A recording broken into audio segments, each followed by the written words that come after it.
Remember these three phases: preparation, conversion and remarketing. क्योंकि अगर prime day में last over में उतरोगे तो you can never win. Want to dominate the prime day game? Then जल्दी से check the link in the caption to register for a 2-month free ads consultation with Amazon experts.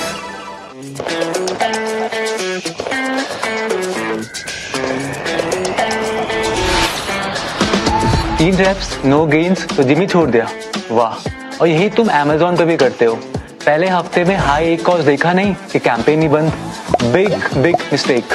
Gym के पहले कुछ हफ्ते सिर्फ दर्द होता है, पर यही सिग्नल है कि काम हो रहा है। Amazon एड्स एल्गोरिदम भी एग्जैक्टली ऐसे ही काम करता है। पहले 4 से 8 हफ्ते figures, who is clicking, who is buying, which placements work, which audience segment is most likely to buy. It gathers all of the data. तो स्टार्टिंग में हाई एक cost is not a wasted investment, but you can consider it as an algorithm learning process. Every click, every impression, conversion और not is a lesson for the algorithm. जो pause किया तो data gone, algorithm reset, और फिर वही दोबारा से data tax देना पड़ेगा। तो सही तरीका क्या है? फर्स्ट, कैंपेन्स को 4 से 8 हफ्ते का रनवे दो। रोज एक कॉस्ट मत देखो, इंस्टेंट ट्रेजेक्ट्री देखो। CTR इंप्रूव हो रहा है क्या? ऑर्गेनिक रैंक ऊपर जा रहा है क्या? कीवर्ड बिड स्टेबल हो रही है? If yes, that means your plan is working. And bids धीरे एडजस्ट करो, अपने मार्जिन के हिसाब से रियलिस्टिक एक कॉस्ट टारगेट सेट करो, क्योंकि चाहे बॉडी हो या Amazon एड सक्सेस, 2 दिन में तो कुछ नहीं मिलता। सो डोंट लेट हाई एक cost square you into quitting. Remember this, patience is the key. और अगर अपनी पहली Amazon एड्स कैंपेन सेट करना सीखना है तो link is in the caption. ये टार 6 मंथ्स की मेहनत है, 6 मंथ्स का डेटा, ट्रस्ट, मोमेंटम। पर एक bad move and this happens. और कई इंडियन ब्रांड्स Amazon.com पे अपनी एड्स चलाते वक्त ये 5 मिस्टेक्स करते हैं। फर्स्ट मिस्टेक, ROAS यानी return on ad spend day 1 से ऑप्टिमाइज करना, because you can't measure a race that you just started. Algorithm को टाइम दो, बी पेशेंट, रिजल्ट्स आएंगे। सेकंड, इंडिया में जो क्रिएटिव्स चलते हैं उन्हें ग्लोबली यूज करना is another huge mistake. A US customer doesn't think like a Mumbaikar. उनकी लैंग्वेज में बोलो, उनका कल्चर समझो, वरना your ads stay invisible. Third, targeting बहुत नैरो रखना is also bad. Broader targeting से एल्गोरिथम को सीखने का टाइम और स्पेस मिलता है। This is vital and trust me, algorithm is way smarter than us. Fourth, आपके मार्जिन्स ग्लोबल एड सपोर्ट ही नहीं करते। पुट सिंपली, जब आप अपने प्रोडक्ट प्राइस सेट करते हो, include all costs, fees and ad budgets. इससे जो भी स्पेंड होंगे वो पहले से प्लान्ड होंगे, तो नो अनएक्सपेक्टेड सरप्राइजेस। आइडियली अपने रेवेन्यू का 25 to 40% एड्स के लिए रिजर्व रखो। Do this math first and then run ads. और fifth and the last one, you quit too early. ये सबसे बड़ी गलती है। Business success is all about patience. Market में आते हो, क्विक विंस ढूंढते हो, नहीं मिलती चले जाते हो, but brands that are killing it globally वो एटलीस्ट 12 महीने कंसिस्टेंटली एड्स रन करते हैं। सो बस ये 5 चीजें समझ लो और फिर देखो आपका टार कोई नहीं गिरा सकता। एंड रिमेंबर, एड्स महंगे नहीं होते, गलत स्ट्रैटेजी महंगी होती है। So if you want to start your first ads campaign on Amazon, check out the link in the caption.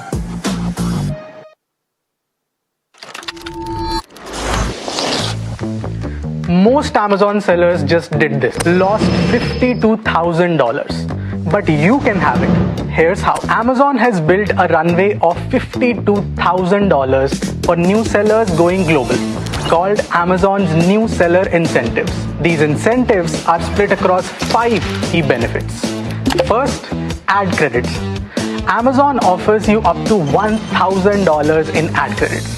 All you have to do is list your product and start investing in your first campaign within 90 days. And the credits start flowing back to you. But most sellers miss this. Second, FBA fee waivers. Amazon incentivizes you with credits up to $400 to send your goods to FBA for shipping and storage. Third, coupon credits. Amazon gives you up to $50 to offer discounts. So when your customers get a great deal, Amazon pays a part of it. Fourth, wine reviews. Get real reviews on your product before your first sale with wine credits up to $200, because no one buys a product with 0 reviews. Fifth, brand registry. Here's one thing we recommend every seller must do: enroll in brand registry. It keeps counterfeit products and unauthorized sellers out of your store. And the best part, Amazon gives you 10% bonus on your branded sales. You literally have $52,000 to start off with. If you have just launched or are about to, all this can be yours. So what are you waiting for? Check the link in the description to understand how you can unlock these credits. Do you know what suffocated this plant? Well, it wasn't the weather, but the gardener, because he planted it during the rains.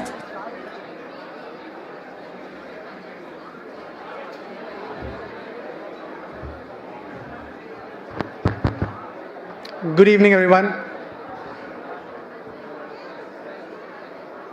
We'll be starting the event in another 5 minutes.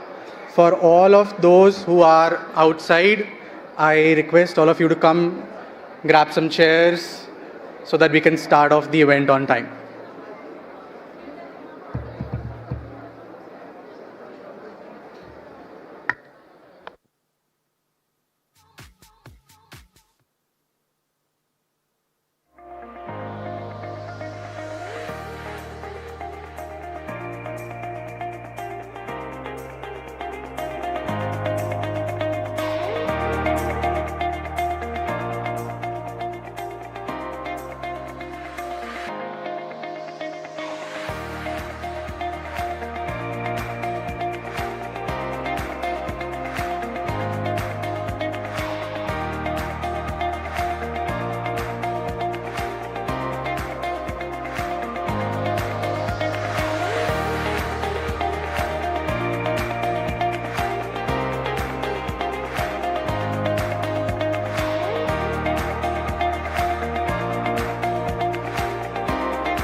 Guys, the booths are going to be there till the end of the event. My request is settle down so that we can start off with the event and you can carry forward the discussion post that.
Requesting all of you to take your seats. We'll start off. I can see a lot of space available in the first couple of rows. Again, the booths are going to be there. The partners are going to be there till dinner. You can take your discussions later on as well.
Okay then, we'll get started.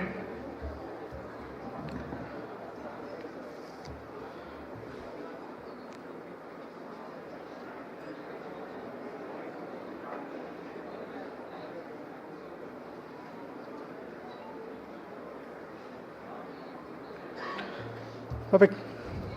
Good evening, everyone. Welcome to the Amazon Ads Prime Day Summit 2026. And thank you so much for taking out the time and joining us today. My name is Nohar Mehra. I am a part of the India to Worldwide Amazon Ads Marketing team. And it is a pleasure to have all of you with us tonight. First, thank you so much. We know your calendars are quite demanding and your teams are already deep into Prime Day preparation. And the fact that you have chosen us to invest your time this evening tells us one thing, that this room is filled with builders, operators, founders who are serious about growth. And you've picked the perfect time.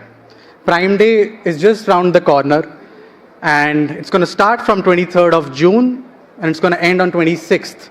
So 4 days of opportunity, and from tonight we have just 13 days. So that's less than 2 weeks of time that we have in hand, which means that every campaign that you will start, every creative that you will refresh, and every decision that you make over the next couple of weeks will directly impact your performance for Prime Day. And that's exactly why tonight matters. Over the next few hours, you will hear from Amazon leaders, advertising experts, and successful entrepreneurs who will share practical insights, proven strategies, and actionable insights and ideas that you can put into practice immediately. You will learn, you will connect, and hopefully by the end of the evening, you will have a clear-cut strategy to make this Prime Day a success for your brand. A few quick reminders: keep your phones on silent, but do keep clicking pictures, posting it.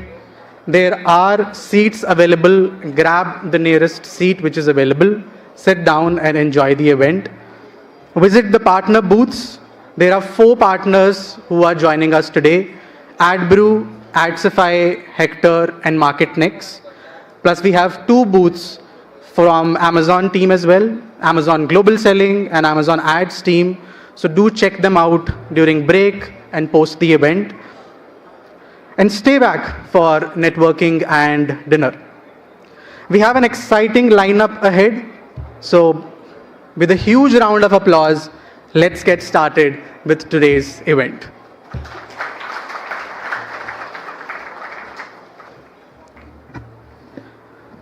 To kick things off, I would like to invite our keynote speaker. He leads the new seller recruitment team within Amazon Global Selling and works closely with sellers to unlock international growth opportunities.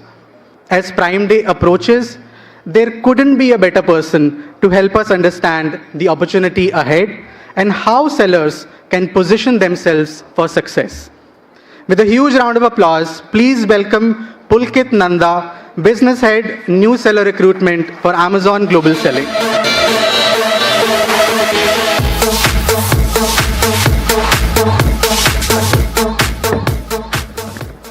Hey, hi, am I audible?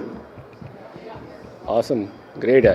Hey, first of all, thank you so much for coming out today. I'm really happy with the response. There's still some seats available over here for people. Oh, abhi nahi aa rahi? Better now?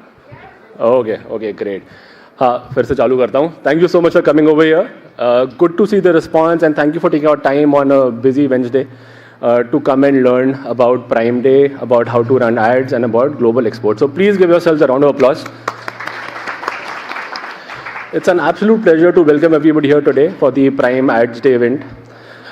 We promise that it's going to be we'll have a lot of high impact sessions. You will learn a lot of things. You will make great connections, and we'll help you build a lot of forward momentum as well. Now, to just give you a brief update or a background on how big is the e-commerce export opportunity. So I thought I'll just start with that note. Now, e-commerce actually transforms how people actually buy every year and everywhere, right? In fact, the global B2C e-commerce business had hit $5.6 trillion back in 2022. And this year, it's going to hit $8.1 trillion. So the opportunity is massive for everybody sitting over here.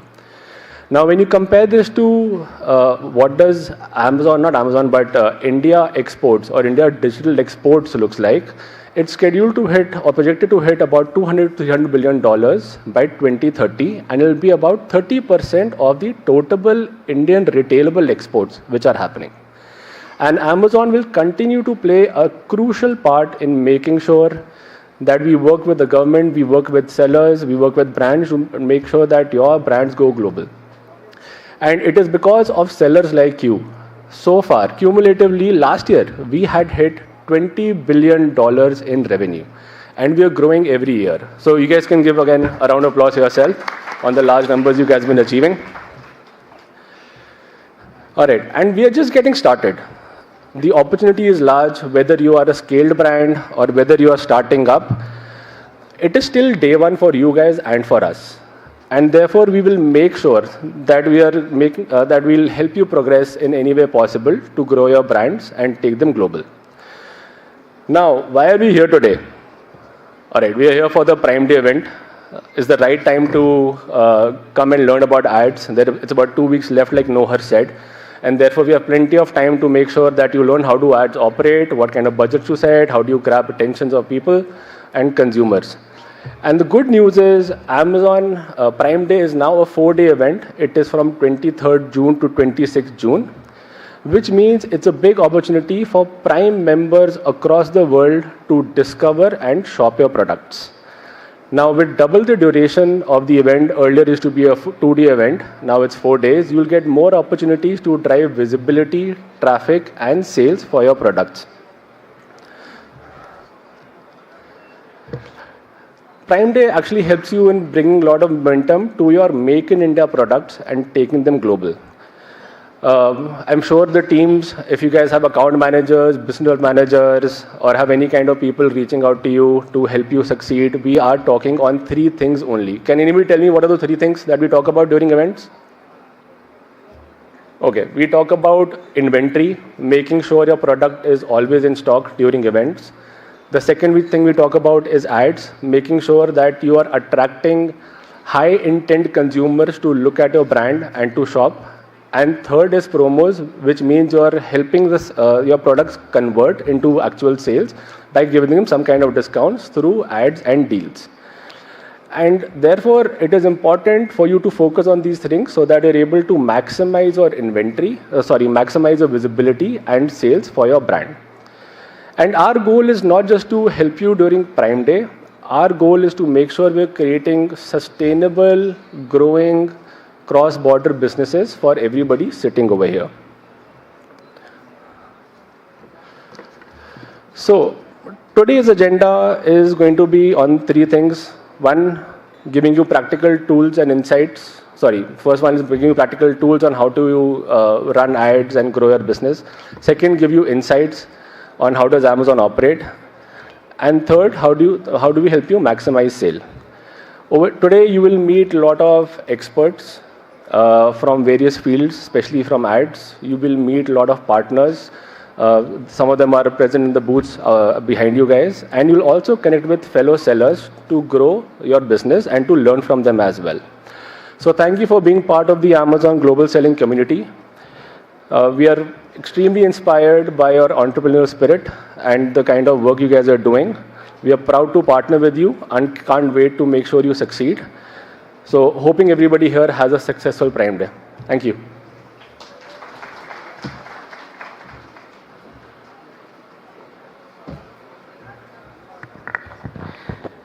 Thank you so much, Pulkit. Great perspective on opportunities ahead and the role Amazon can play in helping businesses scale globally.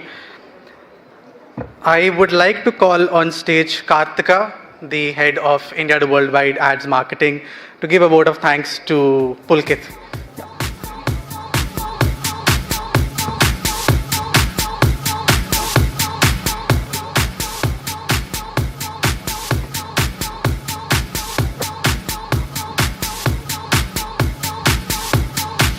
A huge round of applause, guys, for Pulkit, please.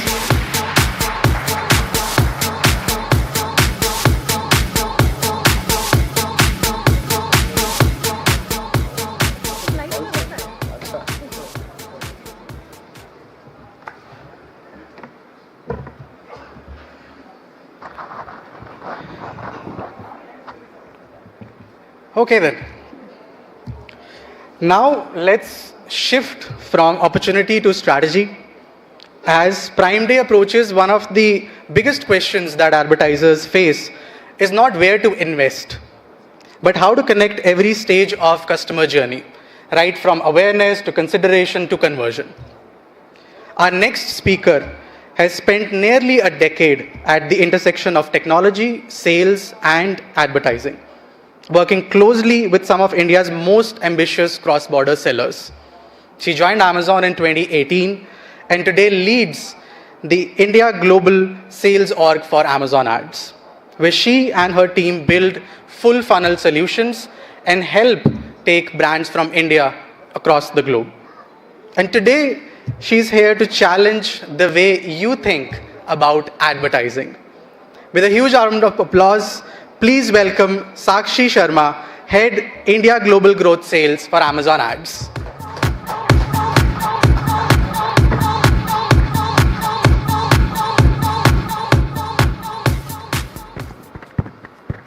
I hope I'm audible clearly to everyone. All right. Full funnel advertising at scale for everyone. I really request your focus on these last two words, for everyone. Not just for $1 million conglomerate who has a 10 million USD advertising budget, but even for a very small Bangalore-based seller who is sending out some phone cases to Chicago. For a Surat-based entrepreneur who's trying to build a kitchenware brand for American kitchens. For each one of us present here tonight, this evening. This is for everyone.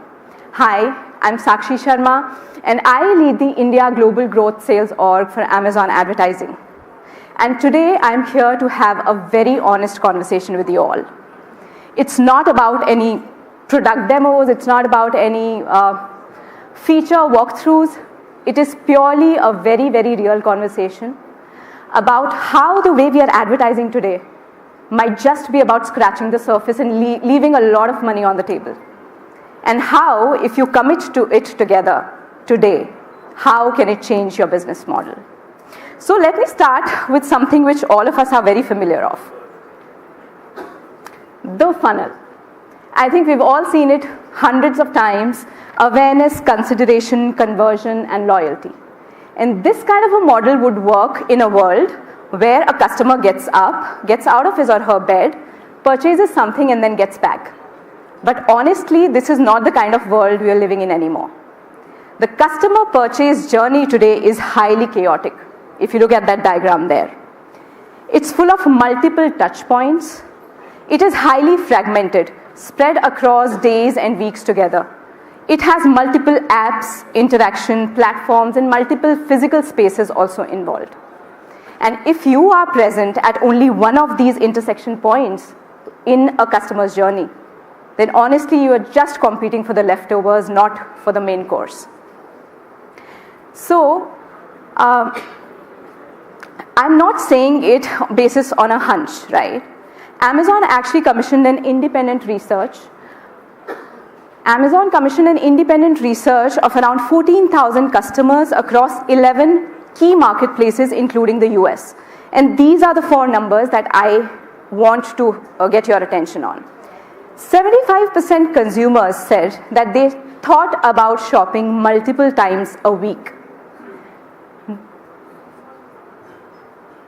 Could you please check? Okay, sorry. 75% of the customers said that they thought about shopping multiple times a week, not once, not occasionally, but multiple times a week, which basically means now shopping goes as a background noise in all of our heads. 54% of them said they discover new brands and products while engaging with entertainment. So while watching Prime Video, Freevee, streaming TV, they're exploring new brands. That means their discovery radar is always on. 72%, almost 3 out of 4 customers said that they pause content to look up products while enjoying their entertainment content. Basically, this means that even while relaxing and enjoying with their families, they would pause to look up brands. It could be your brand or your competitor brand if you are present there. And lastly, 47% of them said that throughout the week, they deliberately spend time to explore specific brands and products that interest them. Now, why am I showing you these numbers? I think the key question that I want you to ask yourself is that your potential US customer sitting in front of their television on a Wednesday evening, and they come across an ad of a product in the category in which you operate. Are you there? If your answer is no, and you just show up whenever a customer is putting a query in a search bar, then honestly, you're reaching for the party when it's already over. And that's true. So, how can Amazon help? And how does it work? I'm sure all of you are thinking that actually it's very easier in theory to say. But how does this actually work, and how does a customer journey look like? So I am going to take you through an example, and just be with me in this journey for the next 2 minutes. So the buyer in my example is a person called Zoe, right? And for the next 2 minutes, I want you to firstly notice all the touch points between this buyer and the brand, and also the brand that I'm going to take an example. I just want you to imagine your brand in that place, right? So let's start. Zoe takes 2 actions. She buys a dog-themed socks on Amazon and purchases her dog's food at Whole Foods. 2 seemingly very different kinds of purchase experiences, one online and one offline. And that is where exactly Amazon's in-depth signal kicks in. So Amazon basically puts these 2 purchases into consideration together and places Zoe as part of 2 very major audience segments: pet lover and offline pet food shopper. Now, interestingly, the brand that I'm talking about here is called Nutrition Co, and they're running streaming TV campaigns specifically targeting these 2 audience sets. So a couple of days later, when Zoe is just sitting in front of her television in the evening and browsing through some Prime Video content, she comes across this sponsored TV ad done by Nutrition Co. She gets curious, she clicks on it and actually reaches their brand store. When she lands at their brand store, she automatically becomes a part of another audience segment, which is called remarketing, viewers of your brand store. Interestingly, Nutrition Co ran DSP ads specifically targeting this cohort as well for remarketing. So, a couple of days later, when Zoe is just going through a news article on a third-party publisher website, and trust me, this has nothing to do with Amazon. It's a third-party publisher website where she's just simply reading news. an Amazon DSP display ad appears from the same brand. A few days later, she's browsing something on her Amazon page and a sponsored brand campaigns just appears at the top of her search results, driving her to finally make a purchase of a cereal from this brand after 2 weeks of that initial interaction with the streaming TV ad. Now the question to ask ourselves here is that out of like 9 touch points, 9 interaction points, 1 purchase decision, and this one brand showed up at almost every intersection point. You should ask yourself, your brands are available and your brands show up at how many of these touch points? And honestly, the answer is going to be just 1 or maybe 2. And if that is the case, you are basically addressing already existing demand at the lower funnel. While Nutrition Co, it's actually first creating demand, then nurturing it, cultivating it, and finally creating that familiarity with this buyer Zoe without, much before then she's actually making any search on Amazon. So that's how a customer's journey is, and that's how important it is to be available, show up at all of these interaction points. So how does Amazon help with this whole strategy? Yep. At the point 2, you say that it's an offline purchase, right? So how does Amazon read the offline? Because Amazon Whole Foods is a subsidiary of Amazon, and that's how it treats it. Thanks for the question, though. So how does Amazon Ads help in this full funnel strategy? I think the only differentiating factor that I would tell you here that Amazon has are signals, in-depth signals. There are trillions and trillions of data points that Amazon has collected over the last 25 plus years of customer relationship building, because Amazon knows customer behavior, customer search patterns. What are they adding to the cart? What are they adding to their wish list? What have they added to the cart but not purchased? All of these signals together are building a very, very rich set of data. And if you use Amazon Ads, that data basically works for you. Those signals basically work for you. And here is the interesting part. I understand full funnel advertising might sometimes be very overwhelming as a concept, but you don't really have to start everywhere. We come back to the funnel, right? And most of us here are at the bottom of this funnel, drive conversions and foster loyalty, which is a great place to be, by the way. There are high intent customers actively searching and purchasing, so definitely you have to be there. But just look at one layer above, consideration. We have such effective tools to help you build your consideration. Sponsored brands brings your brand to the front and center of that entire gamut of brands available. Sponsored brand video, the single most highest click-through rate across all sponsored ad products. Auto-playing videos, highly engaging. Sponsored display, retargeting. These are the customers who have actually visited your brand store but did not make a purchase. So these are the folks who have actually showed intent. They have raised their hands, and SD helps you follow up with them.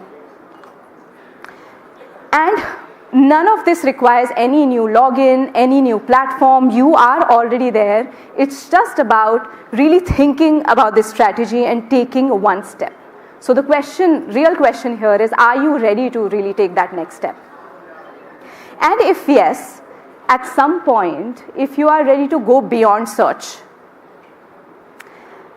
which I feel after this session, this might accelerate your readiness for beyond search, we talk about DSP.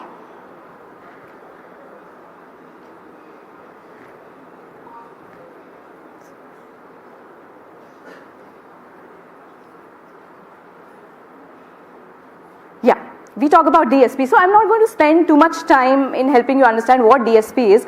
I think most of us know DSP helps you build your awareness and consideration beyond Amazon. But I think I would like to address a very, very assumed question, which I keep hearing from a lot of sellers like yourselves. DSP is for the big guys. It's not for us because our brand is currently not at that scale. But I disagree very respectfully, and I'll tell you why. when you use sponsored ads on a consideration level, you're basically competing with hundreds and sometimes thousands of competitor brands who are bidding money against you for the same set of keywords, for the same set of customers, for the same placements. It's like an auction. An auction becomes more and more competitive and expensive with time. Now add a DSP layer to it. DSP basically helps you operate at the upstream of that whole auction thing. It helps you build awareness of your brand and that familiarity with customers much before they are even searching for anything.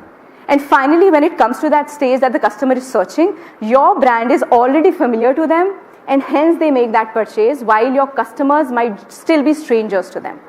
And that's how this whole thing works, right? Now, of course, we can talk about the ad formats which are available with Amazon. There are multiples of them. You know, there is display, there is video. You can run your ads on literally anything, and that's the beauty of working with Amazon ads.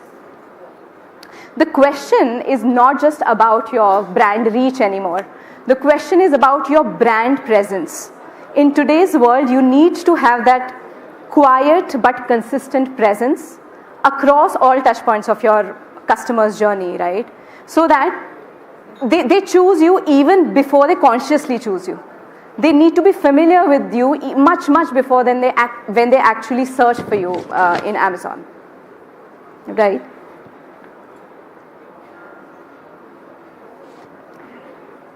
So I think I want to tie all of this up together for you, coming back to the funnel once again. So for each of these stages, by the way, we have very specific strategies. You have a very specific goal for each stage.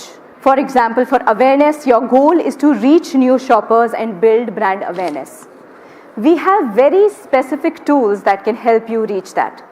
For example, through SB, SBV, and DSP displays, streaming TV, you can utilize all of these tools to build your brand awareness. And lastly, what are the key KPIs? How will you even measure the success of these tools? For example, you should look at your reach, impressions, video completion rates, etc. And we have a similar structure across these layers of the funnel.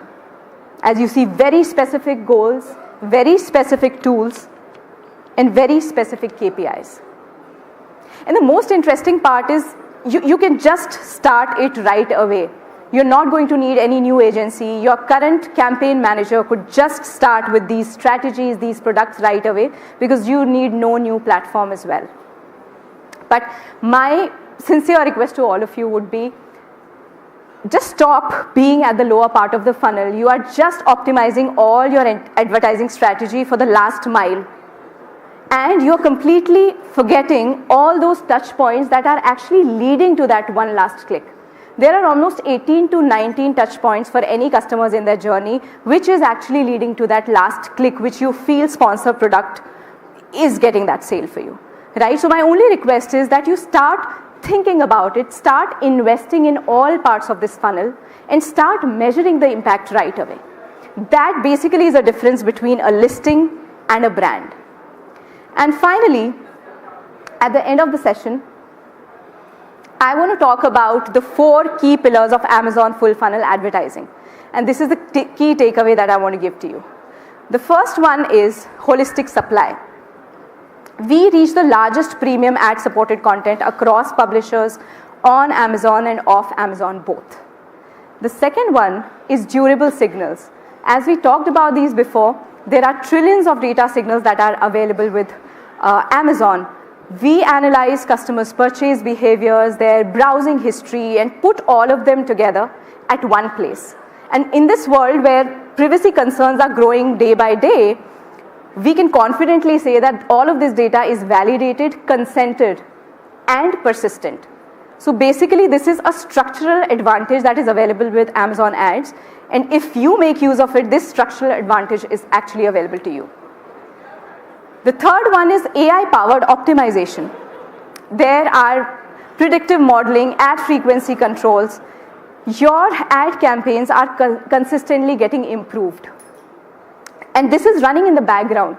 The machine is learning as we speak. You don't have to really wait for it to work only in business hours or only when your account manager asks. This is happening at the background persistently. And the last one, of course, there is a lot of ROI for you and more. We deliver results on high-performing supply with these full funnel strategies, with lesser wastage of your ad impressions and very, very flexible deals across Amazon ads. So I think the key message that I want to leave with all of you is that I'm not expecting you to completely change your advertising strategies tonight. I'm not asking you to completely revamp the way you're advertising. But if you're active on sponsored products today, just take that step, activate an SBV or an SB. It's just a matter of 2 hours over the weekend.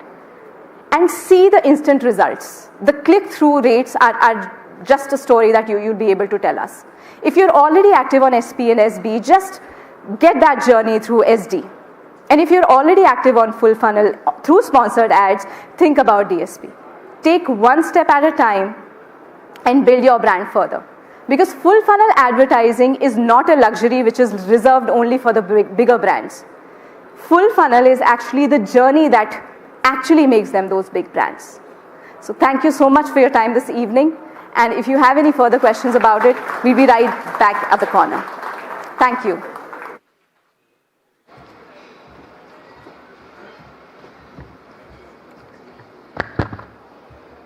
Thank you so much, Sakshi. That was a clear look at how full funnel advertising comes together and how different Amazon ad solutions can work together to drive stronger performance and outcomes. I'll request Pulkit to come on stage and give us a small vote of thanks to Sakshi. Huge round of applause, guys.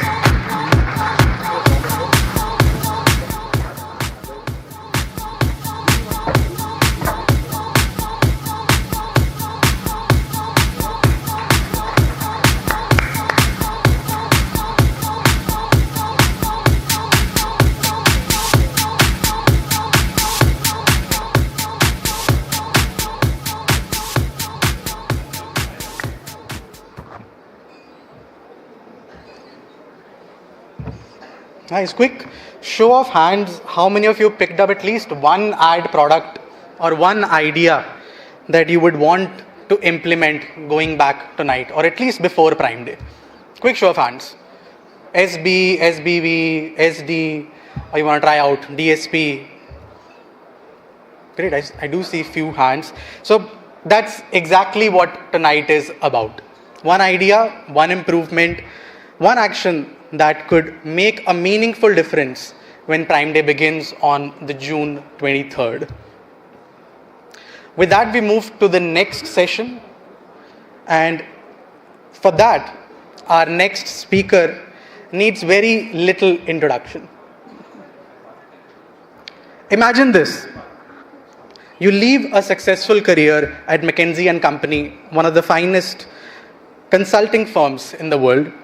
You have an MBA from IIM Lucknow. You could have taken any corporate job in the country, but instead, you decide to build something of your own. And that decision led to the creation of Bombay Shaving Company.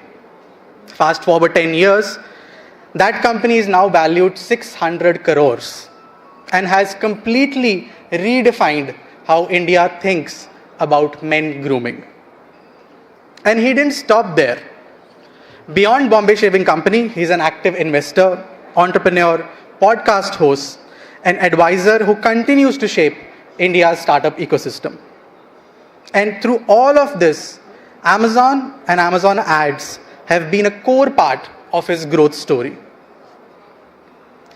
What makes his journey especially relevant for everyone in this room is that it reflects something every founder, every business leader understands. That building a brand takes conviction, consistency, and ability to adapt as the markets evolve. Tonight, he's going to share his journey, the lessons, the wins, the challenges, and the strategies that helped build and scale a modern consumer brand. Ladies and gentlemen, please put your hands together for the founder and CEO of Bombay Shaving Company, Shantanu Deshpande.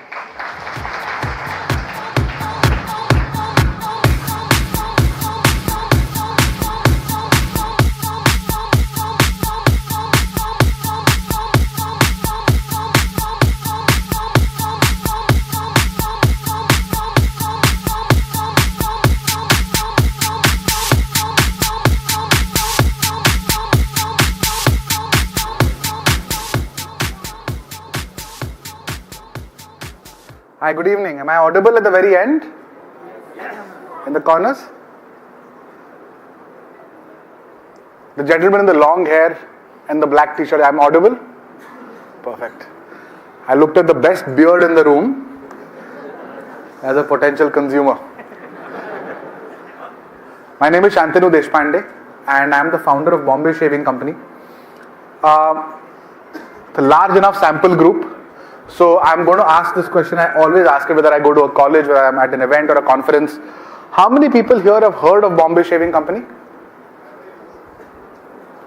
How many people have used Bombay Shaving Company at least once? Every day. Every day? Outstanding. How many people use Bombay Shaving Company at least 3 times a week? 3 times. That's where the drop off happens. 3 times a day. 3 times a day? Bombay is my favorite. Bombay is your favorite one? Awesome. My name is Shantanu Deshpande and I am the founder of Bombay Shaving Company. We are a men's grooming brand which started 10 years ago, and today I am here to do 2 things. One is I will take you through the journey of Bombay Shaving Company over the last 10 years in maybe a 15-minute capsule of events which encapsulate what I feel was our flank strategy when no one gave us a chance. 10 years back, including my 25 investors, many of whom were my bosses at McKinsey, when they invested in Bombay Shaving Company, they said there is no way I'm moving away from Gillette. But you seem to be very excited about this idea. So just to feed that excitement and to not disappoint you, we'll give you some money, but we don't think you're going to win. And that was generally what everyone said, that there is no way you're going to win in this market. It's a complete bloody battlefield. From Chic to Close to Dorco to Dollar Shave Club to Supermax, every brand outside India, inside India has tried to come and take market share from Gillette, and every brand has failed and burnt a lot of money. What is different about you that's going to work? And today I'm going to share what was different about us and how we have evolved. We call it the flank strategy. It sounds smart, but it's actually an accumulation of many, many small things that we did in a market which just seemed impossible to beat. The second thing I want to talk about is how Amazon has helped us in this journey. And that's possibly the reason why you guys are here as well. Amazon was the first partner we had. At any given point in time, we are working with at least 10 to 11 teams within Amazon. From the ads team to the global selling team to multiple category teams. We're constant, and every time we only face tremendous amount of impatient optimism from Amazon when we are completely, like, in our minds, scared. So that's the second thing I'll talk about, is my relationship with Amazon and how we have used that to scale our own business. And then of course we'll open it up and have a Q&A. So take your minds back to 2016. Okay, 2016 seems recent. Virat Kohli's amazing IPL season with 973 runs. Virat and Anushka had just gotten married. Uber, Ola, Flipkart, Amazon had become huge in the country. It seems recent, but it's 10 years ago. And a lot of things were changing very rapidly in 2016. I was a consultant at McKinsey and I saw 4 big trends that made me and many other people in the country move. Okay? Move away from a cushy job. I was 27 years old at that time. So more, age is on your side and stupidity is also on your side. So you end up taking the kind of risks that mostly you will not take if you know more. So 4 big things are happening. Number 1, companies like Jio, Airtel, Vodafone were investing almost 300,000 crores in India to put data in the hands of its consumers. We still continue to have the cheapest data in the world. In 2016, we had data that was significantly cheaper than the second cheapest data in the world. 50 to 70 crore Indians became digitally able. They had a phone in their hands, and through the phone they could access the internet. And that was because Mr. Ambani and folks at Idea and Vodafone and Mr. Mittal were busy putting fiber optic cables below the grounds for us to be able to do that. Number 1. Number 2, companies like Samsung, Micromax at the time, OnePlus, Oppo, Vivo, what are they doing? Telephony, phones under 9,000 rupees. So in 9,000 rupees, you could get a phone, and then on that phone, you could have the cheapest data in the world. You had companies like Google, Meta, Amazon Web Services. These guys were helping build out the D2C infrastructure in the country. So you could actually build a website, take 5,000 rupees and put it in keyword search on Google or a Meta ad campaign and start acquiring consumers on a simple website. Okay? Then you had companies like Amazon, Flipkart, Nykaa, Snapdeal, ShopClues, Jabong, Myntra, who were doing what? E-commerce. You have a phone, the phone has data. Through the phone and data, you are building infrastructure for consumers to go through crores of products and buy them with a click of a button. And then you had companies like Delivery, Ecom Express, DTDC, Blue Dart, including India Post, that could take a parcel from any pin code in the country to any pin code in the country in under 100 rupees. It was unimaginable in 2012. But in 2016, it was a very big reality. All of these things came together, and that's how India's D2C, e-commerce, brand building, new age brand building started. So companies like Bombay Shaving Company, Boat, Mama Earth, M Caffeine, Sugar Cosmetics, companies that are today 1,000, 2,000 crores each, started because a lot of different people from institutions like Amazon to Jio, to the government of India, to logistics companies were investing to make it happen. So when people ask me, why did I take the plunge? I never took the plunge. All these guys took the plunge first. I just rode the wave. And I rode the wave because I found a particular opportunity in D2C that I found very fascinating.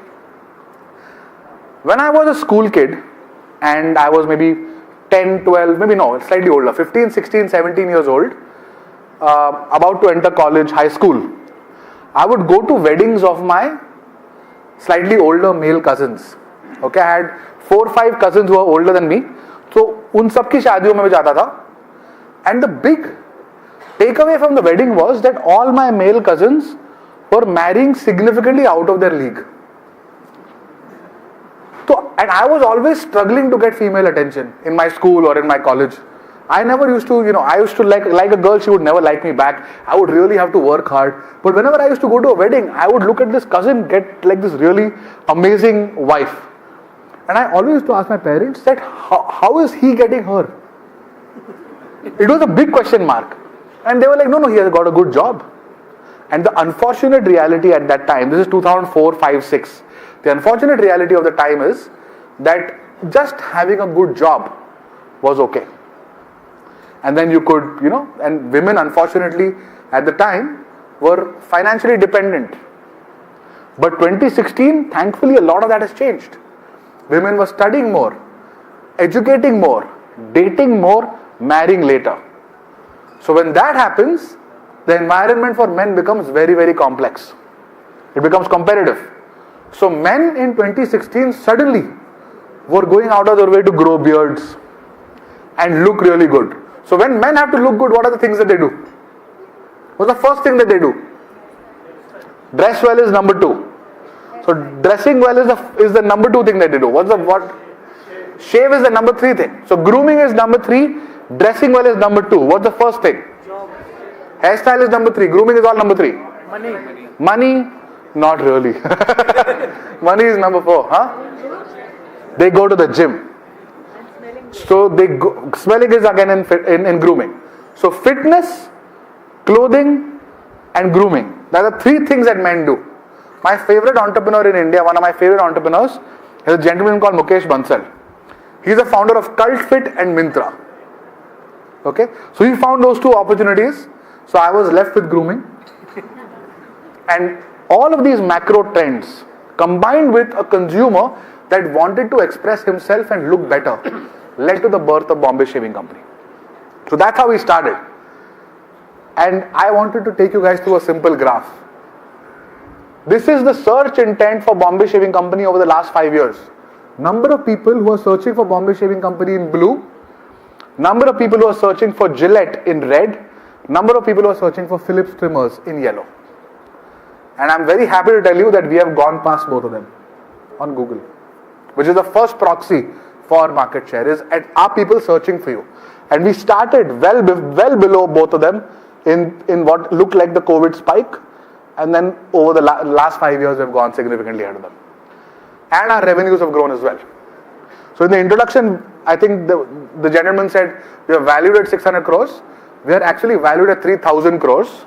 Our revenue is between 600 and 700 crores now. We're somewhere here in the middle. We are profitable. Which I think deserves more claps than the revenue part. It took us 10 years. It's taken us 10 years to generate our first year of profit. So last year, FY26, we generated 520 crores of revenue and roughly 10 to 12 crores of EBITDA. And this year, we're looking at 1,000 crores. And hopefully, once we hit that, we'll be able to create a cash machine that keeps funding growth and work with companies like Amazon to take us outside the country. Now, how many of you know what is the global GDP? What is global GDP? What is the world's GDP? India GDP is 4.5 trillion. What is world GDP? So it's 105 trillion. Okay, global GDP is 105 trillion. What is total global consumption GDP? Global consumption GDP, which is all consumption that happens in the world, is roughly $65 trillion. How much is India consumption GDP? Out of $4.5 trillion, how much is India consumption GDP? $2 trillion. We have built a 1,000 crore company in mostly a $2 trillion consumption GDP market. Can you imagine how big we can be if we take on the $66 trillion consumption market? And that's what we all as Indian entrepreneurs, business builders, sellers, resellers, whatever we are, brand operators, that's the math we have to think about. That today we only look at $2 to $2.5 trillion. We are in a small pond, we're in an aquarium. And the world is the ocean. So we should not think of ourselves as heroes because we are the biggest fish in an aquarium. We need to be the blue whale in the ocean. And Amazon Global Selling and partners like Amazon actually make that real. And we should actually look at doing that, because otherwise these bars can look a lot bigger. We now run 4 companies. We don't run just Bombay Shaving Company. We run 4 companies. So the kind lady here who uses Bombay, our women's brand. We run a company called 100 Days, which is a service agency.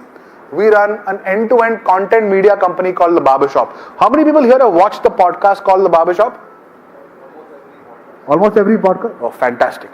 So, and anyone here who speaks Marathi? Somewhat?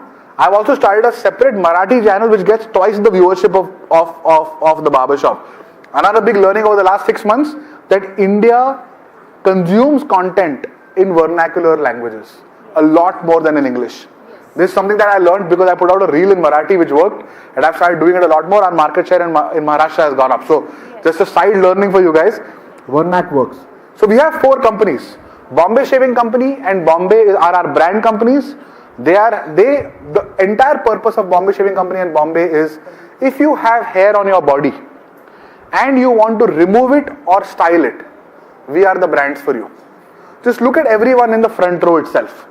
You have clean shaven men, you have bearded men, you have bald men, you have, and this is all above the neck. Below the neck, you have people with tattoos, you have people who go to the gym who want to see their cuts, you have people who have a lot of hair whose wife might be complaining, you have people who live in coastal India where it gets sweaty, people want to remove hair from their body, especially in summers. And then you have women.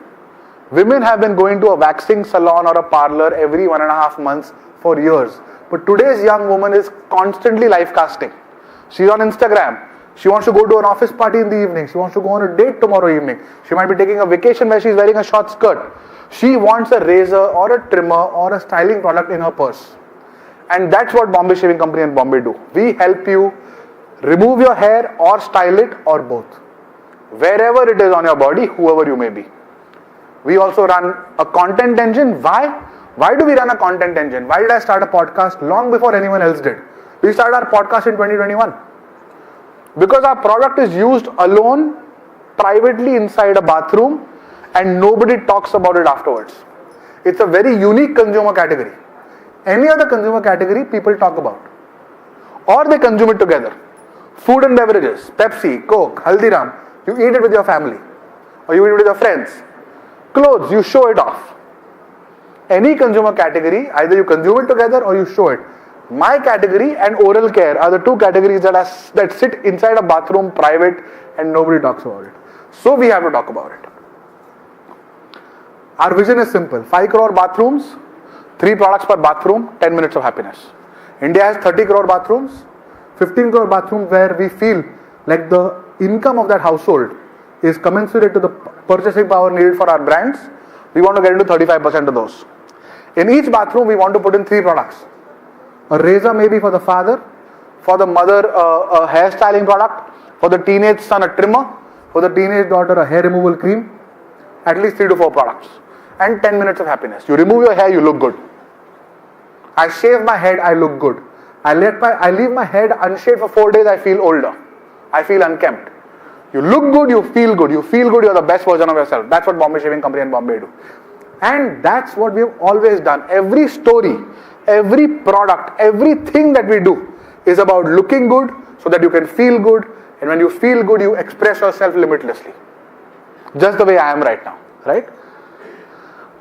And we have done this in a market which was extremely difficult by doing 5 very simple things on flank. Number 1, building the core of shaving. Make hard-working products and use those hard-working products in occasions where the consumer does not have an answer. The biggest Achilles heel of Gillette was that they never had a 99 rupee product. Not because they didn't want to. They wanted it. But they always had a superstar product at 250 rupees and a superstar product at 25 rupees. So Gillette Guard at 25 rupees is used by 8 crore people in India. Mark 3 at 250 rupees is used by 1 crore people in India. These are superstar fortresses.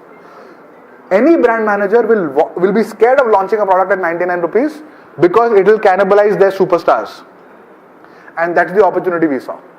कि 99 रुपए में product launch करो, and that is the Sensi Smart 3 that you see on the top. And then around that build the entire shaving portfolio. Now today a Sensi Smart 3 sells almost 50 lakh razors a year. 50 lakh razors a year at 99 rupees. Then we launched a Sensi Stud, a 20 rupee razor, compared to the 20 rupee superstar of Gillette, 5 rupees cheaper, but a pivotable head and 2 blades. And then we made foams which are more colorful. So then we start doing gimmicky things also. Okay? It's important to tell stories. Sometimes some things are innovative, sometimes they're just gimmicky, and that's okay. So for example, our charcoal shaving foam. Everyone here knows what a shaving foam is? People have used or seen someone use a shaving foam? You put it on your face and shave it off. We put charcoal inside ours. Okay? So when the guy washes his face, his basin becomes black. So he feels he got a good shave and his face got clean. It didn't actually get clean. But it's just different. Because the foam has been a white foam in a red and black can for years. And we just made it a little different. So flank number 1, colorful products for the consumer who is using something which they have not used before. The second big flank was we attracted young consumers. When we launched, we were a premium brand. We tried to get to the 30-year-old consumer. 30-year-old men who've used Gillette for 10-12 years will not move. Gillette is too good a product. But when they're 17 years old, they will move. Because they are choosing for the first time. And they want a colorful product, a more fun product, something they can relate to. So they see a podcast, they see a brand that their dad is not using, and they buy the product. And that's how if you see the brand semiotics, it's colorful. Have you seen a male brand that's colorful? Never. Male brands are black, blue, grey, macho, musk, maroon. This does not look like a male brand. It's colorful. Because in personal care for young men, color worked. And that is what, working with Amazon also, we realized that this is what's working in the world. And that's how we built the entire. So if you see the communication, we used the founder's face, we used out there communication, hard-working products, very clear faces, smiling faces. We showed beards of multiple kinds.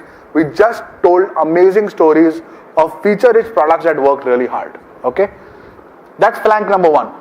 Okay, and you'll see this in every communication that we do. All of this, by the way, is extremely well experimented stuff. What is the right to win? So when you're selling any product, you have to answer only two questions. Who am I and why buy me? Who am I? Why buy me? That's it. Whenever you're selling, and any imagery that you do, any messaging, any communication, any PDP is who am I, why buy me? And you will see in the rest of my presentation that is crystal clear in every image that you have. The second is the trimmer verse. We realize that men are moving to trimming because men like beards. They like to trim their beards, but they don't know how to do it. Shaving is violent on the skin, trimming is not. So we realized this is an opportunity. The largest company in the country for trimmers was a company called Philips, for whom there were many big categories like sandwich makers and purifiers and a lot of electronics. So they had neglected trimmers for a long time. And so we ended in the trimmer verse. Again, same playbook. Feature-rich products, super hardworking products at the right price, available everywhere. We found out that the biggest insight for trimmers was that men, while trimming, the battery would run out. Okay, and then the charger would be like this 2-pin one.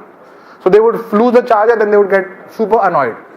So we made all our trimmers Type-C compliant. So Type-C charge, phone ke charger ke saath aap trimmer ko charge kar sakte ho. Second, super case relevant. People, if you see anyone's beard, you will see that the beard is thin on top and thicker on the bottom. So we put styling on the blades right there and then. We made it super waterproof. We made it long run time, short charge time. Small things. They are not innovations or inventions, but they are efforts that are made to make the product better. Okay, and we launched again super colorful, super clear who am I, why buy me communication, and built out the trimmerverse. So now if you want to remove hair from your body, if you want to trim, we have the answer for you. If you want to shave, we have the answer for you at any price point. Our trimmers are from 499 all the way to 7,000 rupees. So value is very, very clear. And then the trimmerverse was built with amazing communication. We took on the entire Desi hip hop world. How many people here know Char Diwari? Char Diwari is young India's biggest biggest influence today. Char Diwari now talks about Bombay Shaving Company trimmers 3 to 4 times a month. We are conducting Desi hip hop underground movements in 7 cities in the country and making insane content around it. That content finds its way on Amazon. So all of this comes back to Amazon because Amazon is all about full funnel marketing. So if you are able to build the brand, build the story, and then make it available on a platform like Amazon, that's when the entire funnel gets built out.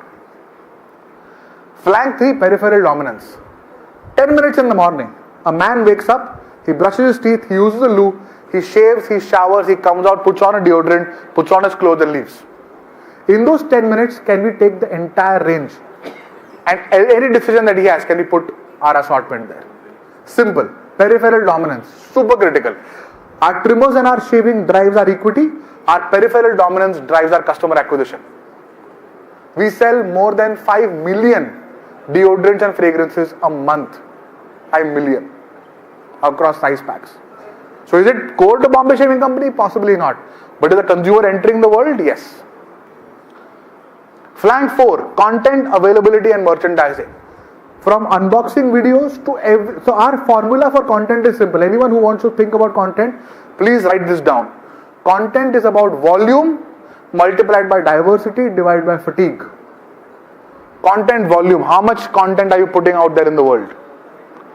What kind of content you're putting out in the world?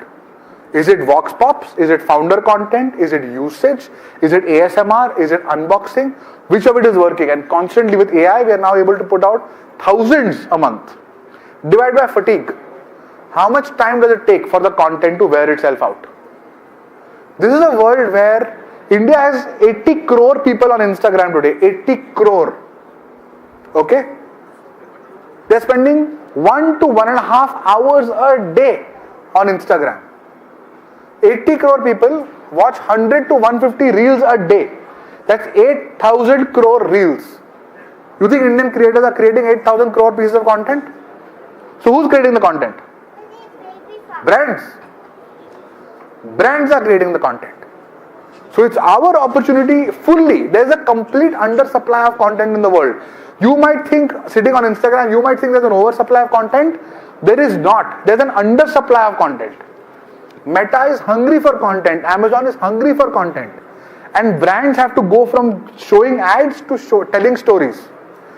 Our job is to constantly fund those stories.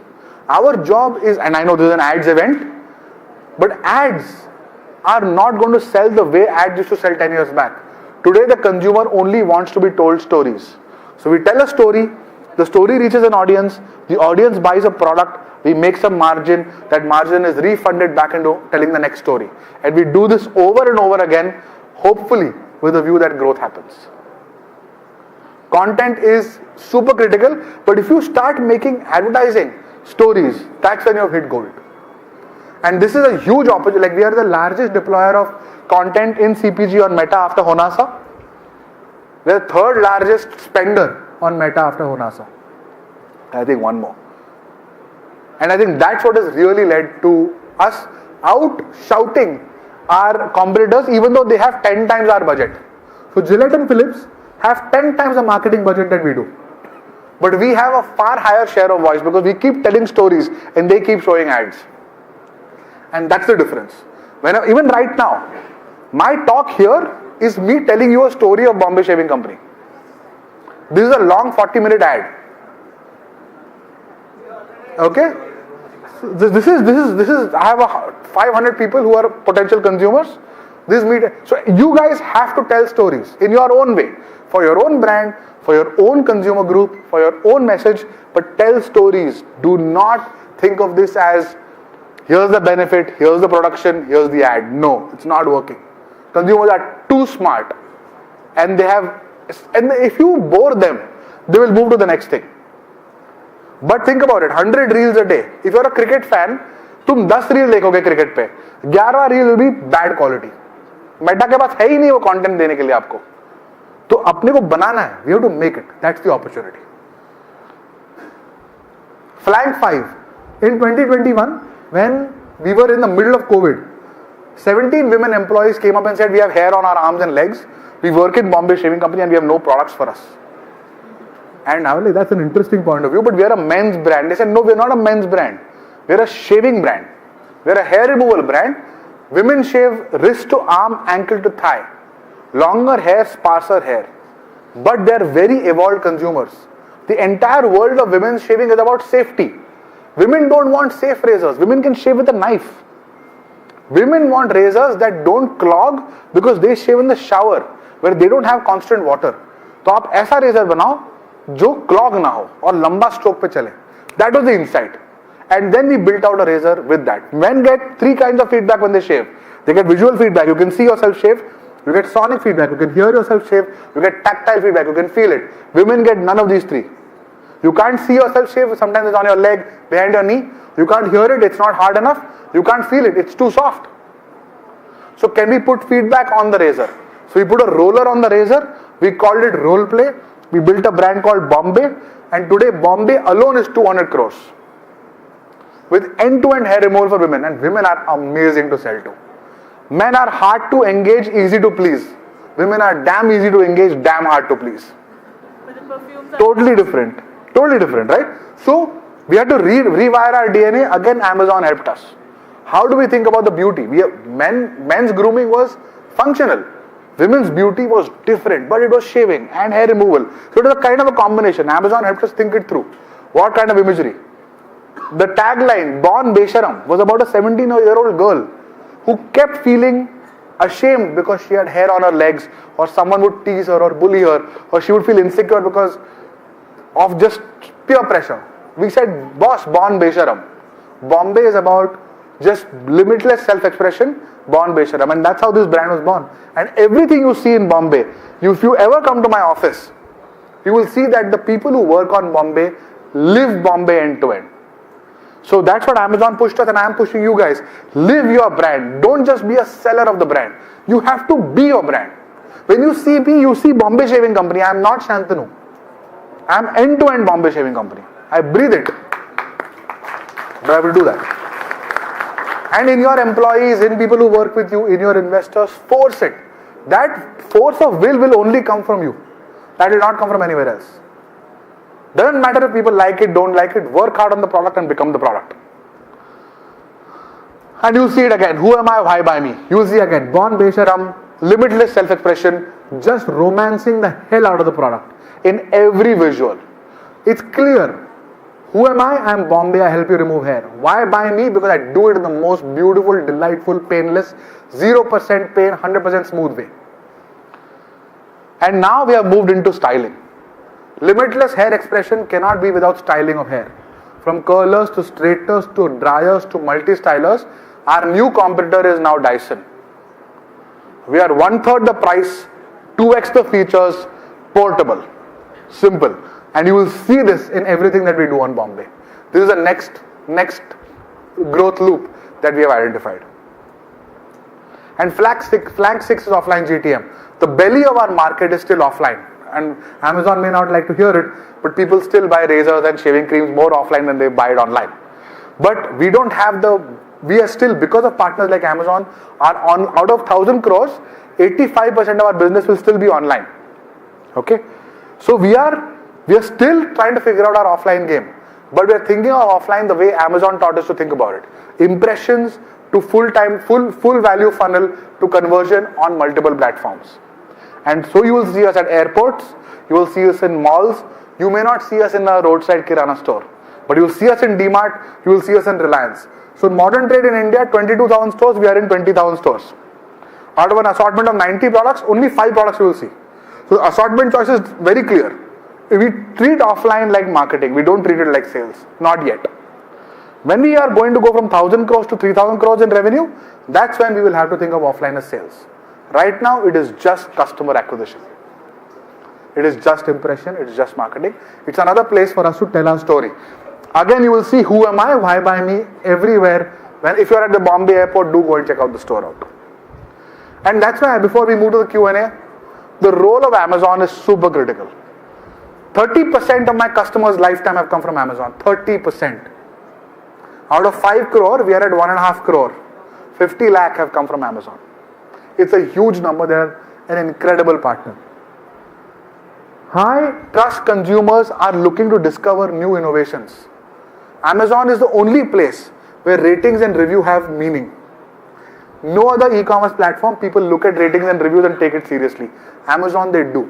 So building out your ratings and reviews in an authentic, honest, high trust way is a massive unlock when you think about building out on Amazon.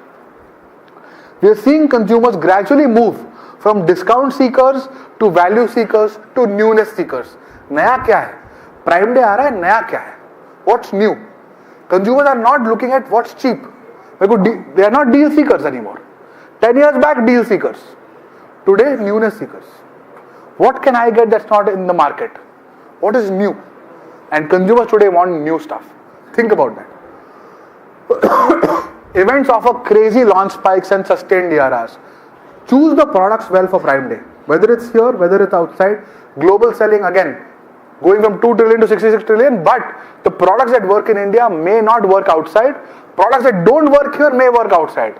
So think hard, use AI really well. Please, I would strongly recommend at least basic market analysis Indian entrepreneurs need to do using AI to say, boss, what works outside? हमारे पास क्या है जो बाहर बेच सकते हैं? क्या चलेगा? Right? A full funnel like no other. Amazon offers a full funnel like no other platform. You can tell your story, you can build brand stores, the PDBs are so flexible. There is tremendous real estate that brands waste by not telling their story. Okay? That's a huge opportunity that Amazon has. And global selling, again, is now helping us take our brands outside. We are working closely with Amazon. We are still in that escape velocity creation mode. But that's what I feel about, if you see Bombay Shaving Company's growth as well, if you look at the first page that I was on. From 2016 to 2022, we had no idea how big we will be in 2024. Today we have no idea how big we will be in 2030. If we get our global selling game right, and my very close friend Kunal has taken full responsibility for taking us outside. Kunal from Amazon in the black shirt there is the guy you should go to, him and his team. But I don't think we can imagine how big we will be as a company in 2030 if my team, Kunal's team, Amazon actually gets our global selling right. The world is in macro chaos. Coming here in Mahipalpur, I see a half-kilometer line of people waiting for LPG. We are seeing FIIs exit India in ways we have never seen before. But we still have 40,000 crore of SIPs coming into mutual funds. So India's stock market is insulated. But the rupee is vulnerable. The rupee today is vulnerable. We repatriate dollars in crazy ways. Okay? We have American companies on the Indian stock market that repatriate share of profits back to the US. We have to trade in dollars. Gold is in dollars. And our IT exports are in tremendous stress because of AI. So out of the $1 trillion of exports, almost 30% was IT, and that is also in significant stress right now. It is our responsibility to bring dollars into India by setting up manufacturing and selling our products to the world. It is our enterprise. This is not the government's responsibility. This is our responsibility.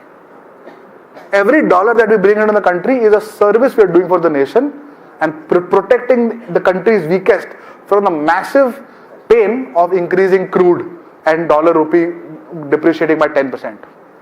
These are not just numbers. This affects us every day.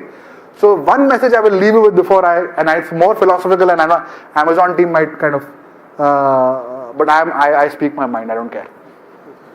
It's our job to bring dollars into the country. It's the global currency. It is India's time to go from $4.5 trillion of GDP to 10 trillion. If we do our job of global selling well and use Amazon's global selling tools well, and not just Amazon, but TikTok and so many other, companies who are helping us go outside, it is our responsibility. We will do a service to the nation. That's the way I think about it. The way I think about it is simple. Jitna dollar main le aunga India mein, that is my Meta and Google budget. That's what I've told the team. Our international revenue is our Meta Google budget. We don't get international revenue, we don't spend on Meta and Google. There will be music to Amazon's ears, by the way. But that's how we are thinking about it. So on that note, I'll end, and thank you for being an amazing audience.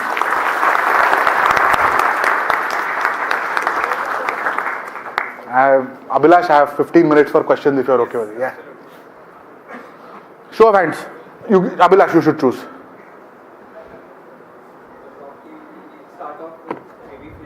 Yes. On the second row first. Hi. Yes. Hi, I'm Akshay from. Akshay, that's a mic. Hi, I'm Akshay, co-founder of Nuti. We are a pet care brand. At what stage you decide to launch another category or another set of products? What stage of a? There are two different questions. How do you mature that? So there are three levels. Okay. New brand, new category, new product. Which one are you asking? I think all of them. All of them. Yes. How do you think? So new product immediately. Okay. New product, if you feel that your current consumer group will benefit from an adjacent product, or you can get a new consumer without diluting your brand, launching a product should be a capital question. How much money do I need to put? When will I get it back? As a founder, that's all you need to ask. We take 5 lakh rupees to launch a new product, I need to get 20 lakhs in revenue. My team has to do the math on that. So it's a simple ROIC math. Category, tough question. The question is why? Is my who am I, why by me getting significantly enhanced because of a new category? So for example, launching perfumes. The team had to really put in effort. Why should Bombay Shaving Company launch perfumes? Because consumers use aftershave, and after aftershave they use perfume, and the perfume and the aftershave look very similar. So launch a perfume because we have a right to win there. So launch 2 and see if it works. Good part with perfumes is 80% gross margin. I recover my money very quickly. But if 2 work, then launch 10 more. पानी तो है. पूरी दुनिया कर रही है तो कुछ तो देख रही होगी. New brand, big question. New brand requires investment. So do it only when you have capital. So Bombay we launched in 2022 after 6 years when we knew that Bombay Shaving Company's equity could be used for hair removal for women, but needed a certain amount of equity building. Even today Bombay is 200 crores but unprofitable. It will become profitable in a year or 2. But large scale business. So product, category, brand. Three very different levels of barriers to go no go. I come from pets as a category. For us, the category is not too big to invest in one product and go berserk because there are multinationals sitting on our head. We prefer doing a lot of products. How big are you? Revenue 30 CR over year. Doesn't matter. It's too small. Again, it's too small. So launch as much. Okay. Spray and pray. Yeah, that's what I'm saying. And figure it out. Like, and then I think you need to try. You need to find your maha awesome product. Okay. 30 crore में से अगर 20 करोड़ एक product है तो उस 20 crore product को 100 करोड़ का बनाओ. 30 crore अगर 15 प्रोडक्ट है 2-2 करोड़ का, then you are still not. You have to stumble upon your hero product. Okay. Find the hero. We took 7 years to find our hero. Took us a while. Find a hero, then scale it. Thank you. Quick next question there. Yeah. Yes. Find someone, Abhilash, in the back also. Yes. It is nothing related to ads or anything we are talking about today. I'm just curious how you came across your brand name, like Bombay Shaving Company. But what were your thoughts when you deciding what should be the company name? Nothing. Again, actually, it's very relevant today. So we wanted to build a brand that was Indian and global both. Okay, it had to have an Indian essence but have a global appeal. So we went to a marketing friend, my senior from IIM Lucknow, कि boss ऐसा नाम बताओ जो Indian appeal भी है और Indian essence है और ग्लोबल अपील दोनों है. तो ये केम बैक कि 4 ऑप्शन है आपके पास, हिमालय, ताज, गांधी और Bombay. There are 4 words that have Indian essence and global appeal, and there are some around yoga, Ayurveda, etc., which are irrelevant. Himalaya and Taj were taken. Gandhi would have been suicide. And so we said Bombay hai, so then make it simple around Bombay. It's not a sexy story at all. It's a very simple one. Thank you. Question from somewhere here. Yes. Pass the mic. Abhilash, I'll end when you want me to end. Okay. I can. This will go on for 2 hours. Hi, my name is Shubham and I'm the founder of Hello Genie. I want to understand how do you, for a new brand, how do you build community like you are doing with Char Diwali or how Red Bull is doing for years? I'm not building community. I mean, okay. I don't build communities. Community is the most overrated, useless thing possible. Tell me one community that works in India. I mean, I've been seeing Red Bull and you'll also be talking. Red Bull is not a community. I mean, they do some campaigns that are. They do campaigns. Completely different from what they are. But that's totally fine. Campaigns is different. Community is different. Community is a group of people coming together with a purpose and you are able to monetize that purpose. I don't see a single community in India that works. Other than maybe these running clubs and all, but those are damn hard to monetize. Today, even when people say I'm building a community, you're not building community, people are building followership. Red Bull has built followership by owning energy, owning events where they throw people off, hot air balloons and they drive F1 cars into crazy arenas. But people are there to follow Red Bull. So if you want to build followership, that's a separate question. But if you want to build community, I think that's a very, very low reward to effort endeavor. Very low. So I don't believe in communities at all. But that community only, bring trust into the... Followers trust. Community does not. Community is people who interact with each other. There is no interaction with each other. Hyrox is the new community that I think, but again, damn hard to monetize. Only Hyrox is monetizing Hyrox. We cannot. So, banao aap. So, unless you're thinking of events, I think events is the only place where communities will work for you. Otherwise, I think it's not worth doing it.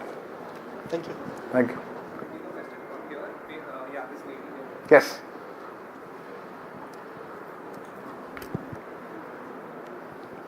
Hi. Hi. I just want to ask you, if you are a new brand, at what stage of investment should be taken? At what stage?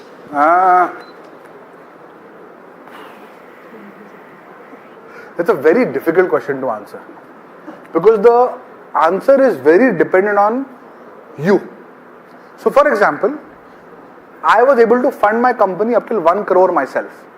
Beyond 1 crore, I needed external investors.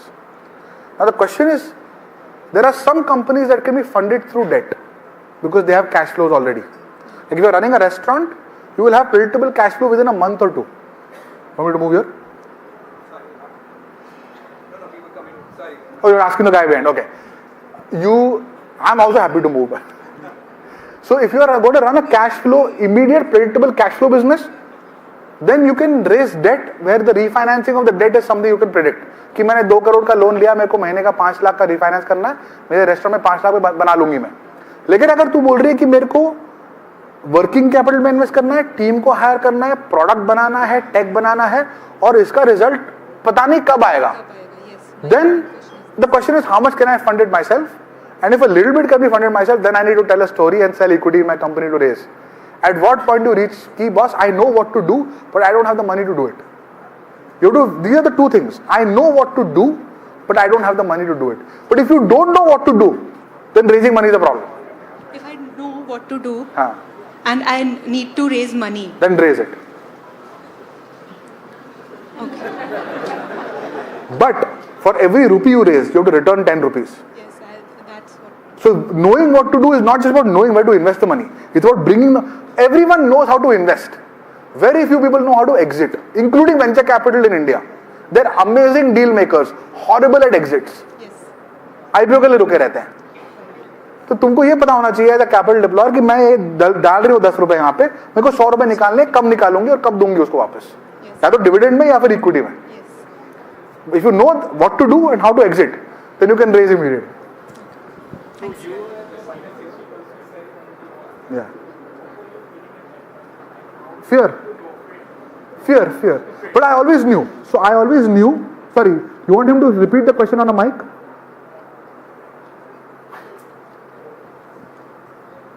I was asking him that he was around minus 60% in 2022.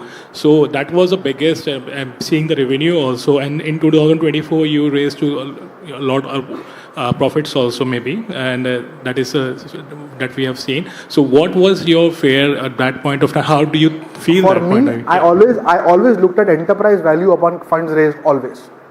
What is my enterprise value and how much money have I raised? If this ratio is more than 8:1, I slept easy. The moment it was below 8:1, I knew I had to do more for my enterprise value to go up. Today, for example, we are worth 3,000 crores and we have raised 325 crores, of which 100 crores is in the bank. So I have effectively spent 225 crores to create 3,000 crores of value. So I sleep easy. अगर कल मैं 1000 crore raise करूंगा और मेरा enterprise value सिर्फ 500 करोड़ से बढ़ता है, then I have done a bad job for my investors. So enterprise value upon funds raised is the ratio that any entrepreneur should live, sleep and die with. Always remember. Even when she has to raise, she has to think about it. How much am I raising and what's my valuation? उसमें path to profit is something you should think about. Current profit minus 60, that's the job ना. पैसे race क्यों कर रहे हो? Invest करने के लिए ना. अगर प्रॉफिटेबल होते तो नहीं रेस करते ना. Thank you. Yes.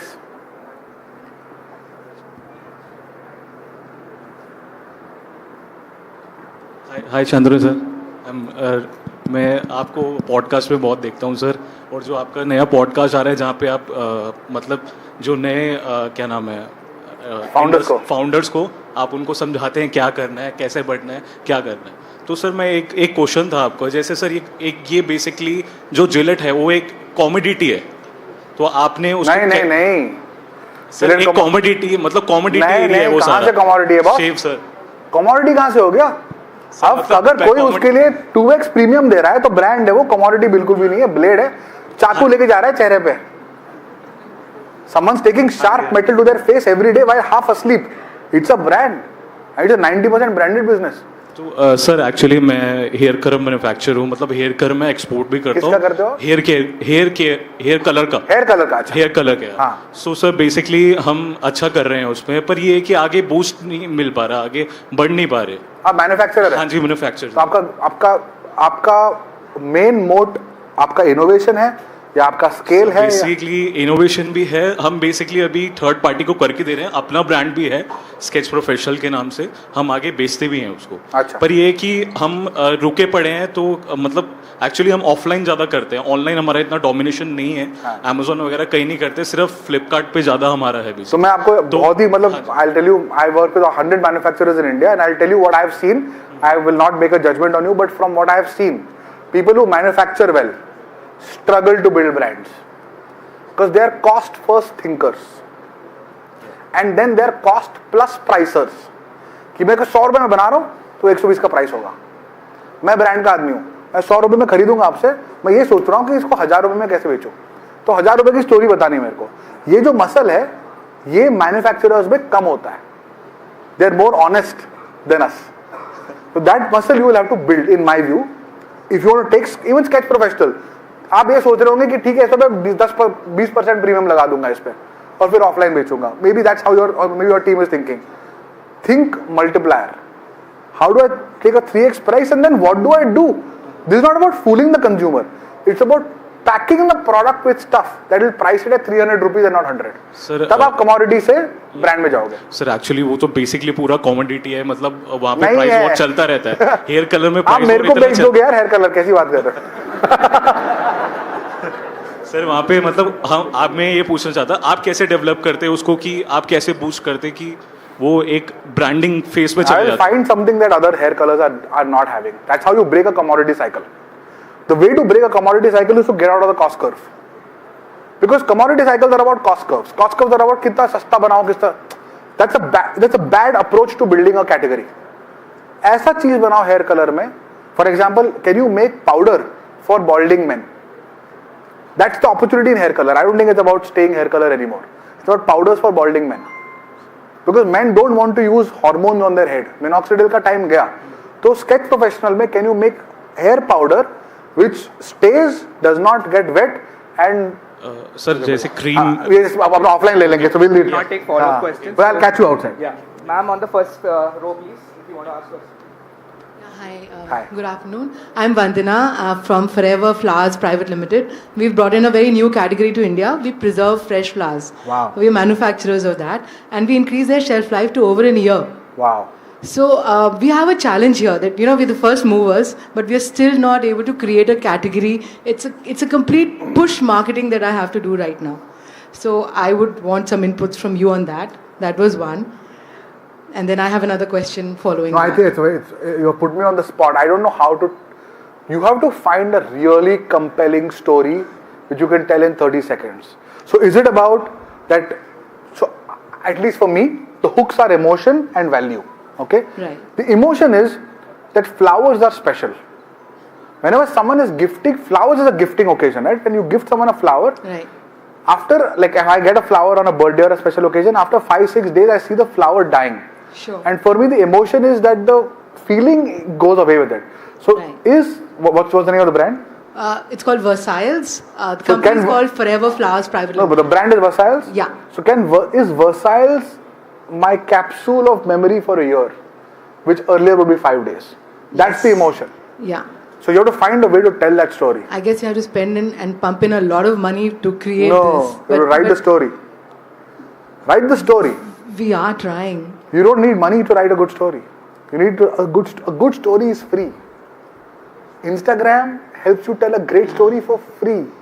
The question is, that's what all of us have to do. We have to really think hard about the story.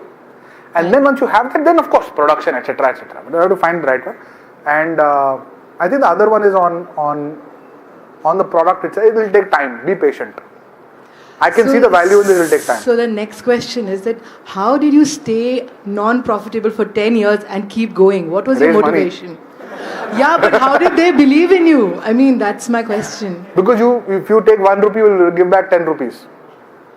You as an entrepreneur totally dead. Have to know that if I make every flower that is gifted in the country preserve for 1 year, I will build a business that is X 100 crores or X 1000 crores. And I'll create a value that is X 10,000 crores. Right. And I will give this return back to my investors. That conviction only you can have. Yeah, once you have that conviction, then you will have to then mobilize Amazon and consumers and Meta and all to run behind that conviction. If you don't have it, there's no way I cannot build it for you. You have to build it, or write the story, build it. And then if at some point you feel कि नहीं बन रहा है यार, पैसे है ही नहीं, believe me, तो बंद करो उसको बंद करो, find other ways to do it. Yeah. Thank you. Very relevant. Thank you. Last three. Okay. Yes. Abhilash is the guy controlling this. Okay, huh? Yeah, hi. How are you? Firstly, huge fan. You're doing some amazing work.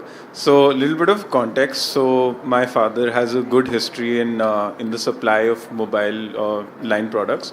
So, should I pick something to build a brand within that niche, or something that maybe I'm more passionate about, but I have no idea about that industry as a whole?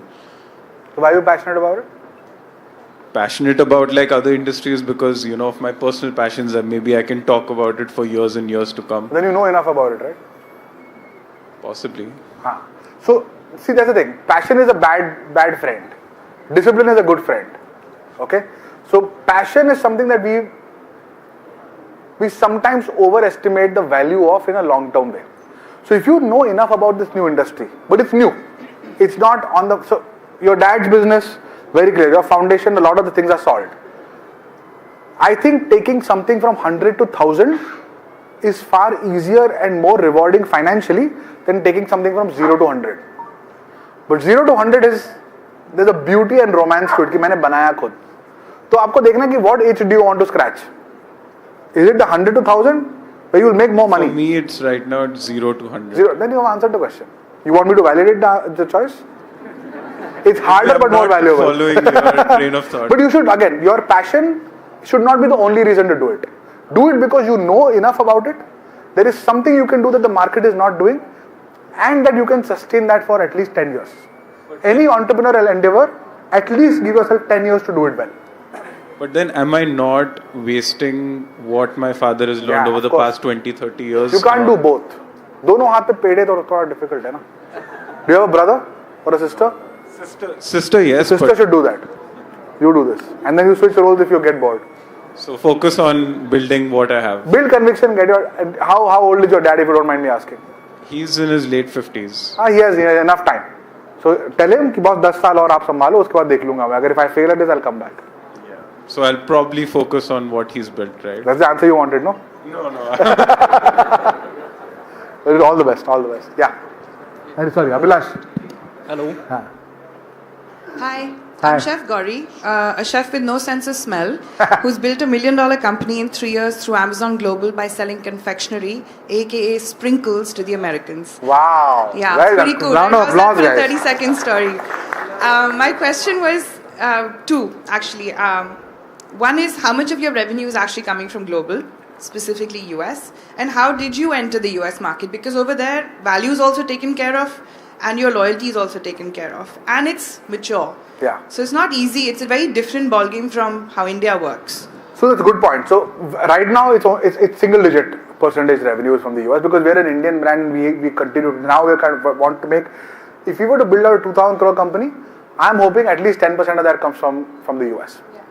Now there's a huge depth in the US market, and the penetration and depth of the US market sometimes is complicated by just the spread of brands that are there. For us, we are very, very clear. We have a certain pull because of our content and our equity in the Indian diaspora. That's a good starting point. Plus, Indian diaspora is hairier. They're hairier, right? Black hair on brown skin for the most part. Even women, black hair on white to wheatish skin.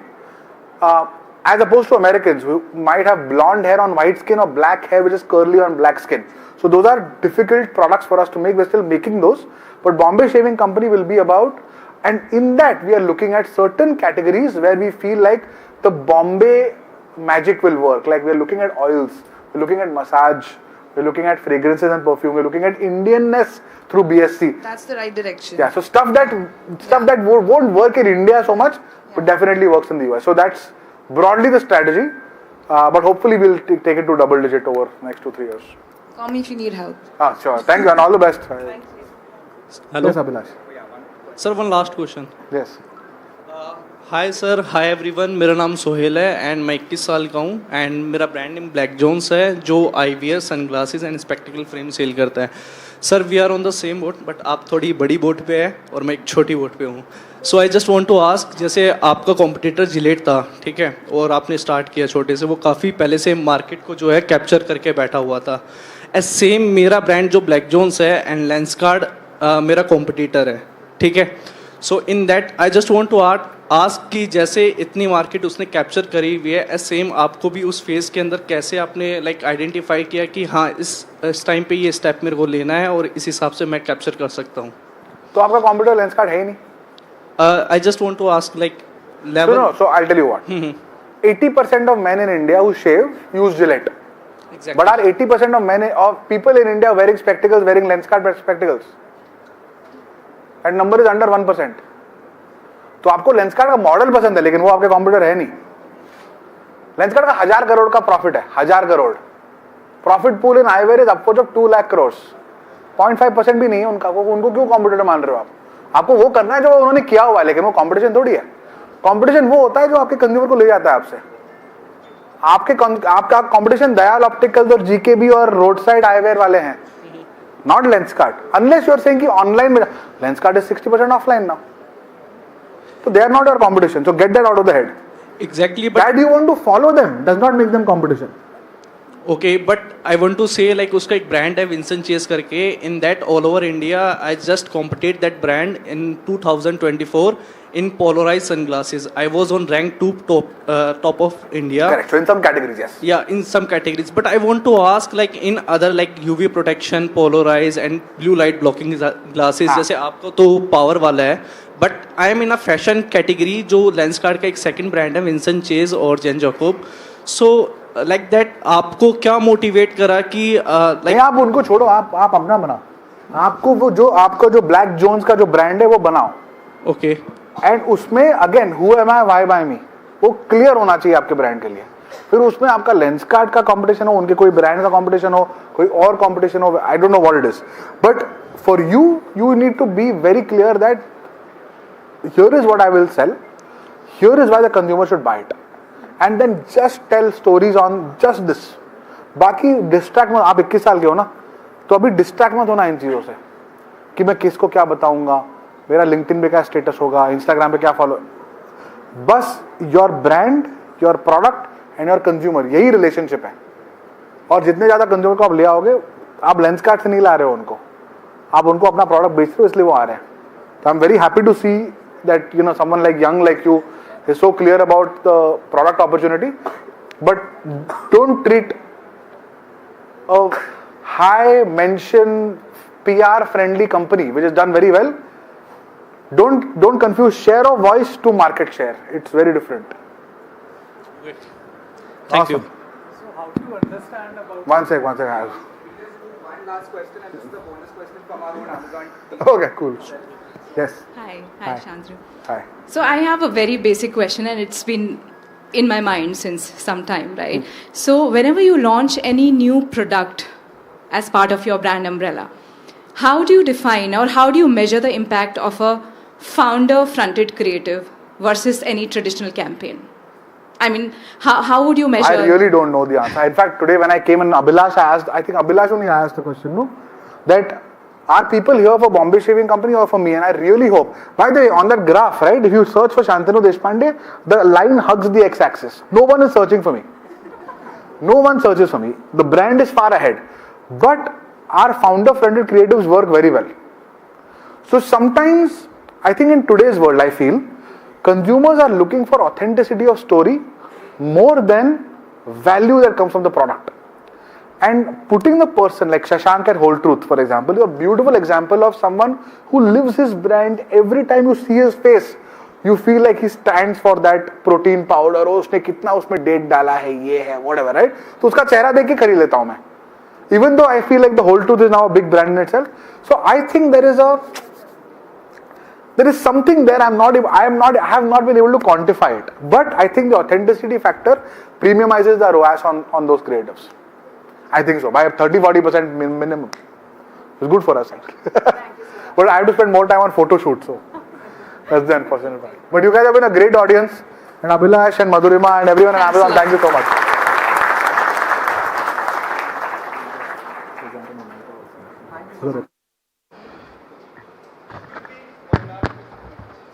We'll take the questions, yeah, later on. We'll take the questions later. मेरे को कोई problem नहीं. You guys are okay with 2 minutes? Clearly, हाँ बताओ. You can answer this.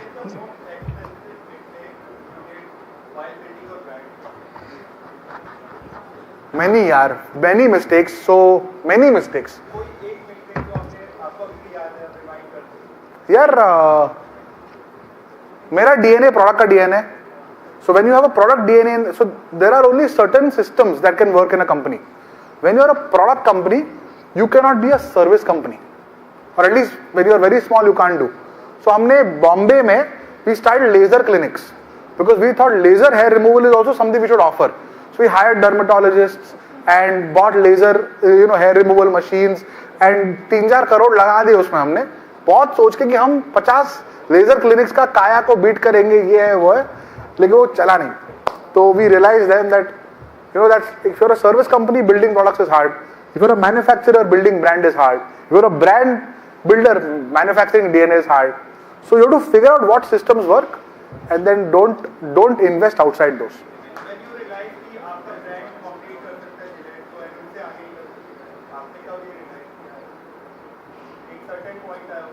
I think first product that got more than 30% repeat for more than 30% of consumers. Yes. Thank you so much, Shantanu.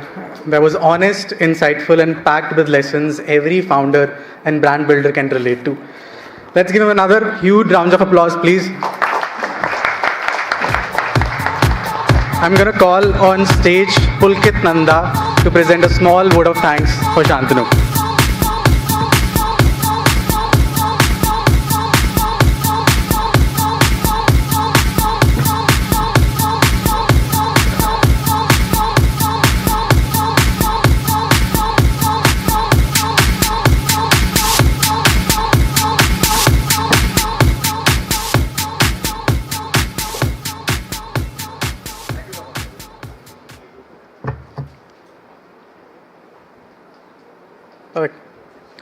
We now move to a special segment of the evening as we recognize and celebrate some of our valued partners.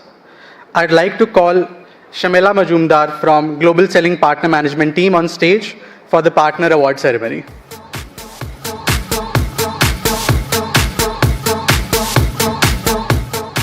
Thank you, Nohar. Hello, everyone. So today we are here to celebrate and recognize our top partners. Export Service Provider Excellence is a platform dedicated to recognizing and celebrating our outstanding service providers whose unwavering commitment, innovation, and support have helped thousands of our sellers unlock international opportunities and achieve remarkable global success. So the first category is account management for existing seller success.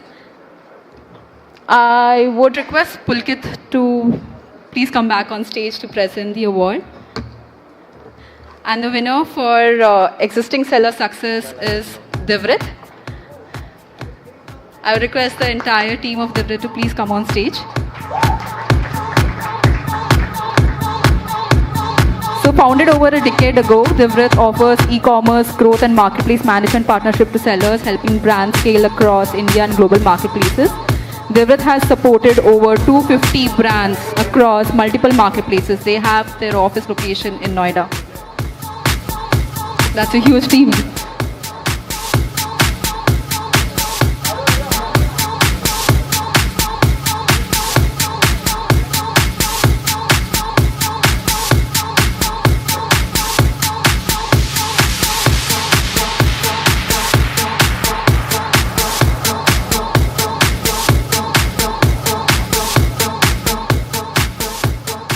Thank you and congratulations. Moving on to the next category, it's for account management for new seller success. And the winner is MMF Infotech Technologies Private Limited. MMF Infotech also has been in the industry for more than a decade with a team of 120 plus executives. They have supported 1,200 brands across multiple marketplaces. They have their office in 4 locations: Indore, Jaipur, US and Africa. Moving on to the next category, it is advertising optimization. And the winner is again Divrit Consultancy Private Limited.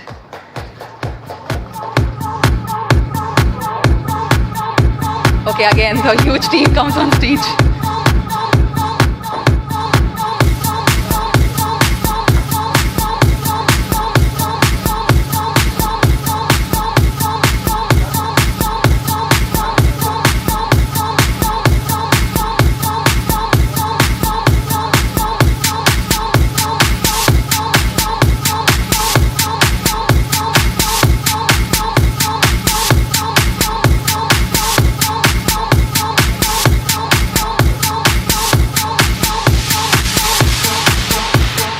Thank you.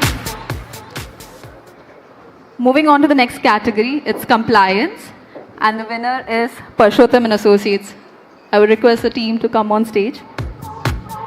Purushottam and Associates was set up in 1980 in Ludhiana and have been instrumental in helping sellers scaling globally.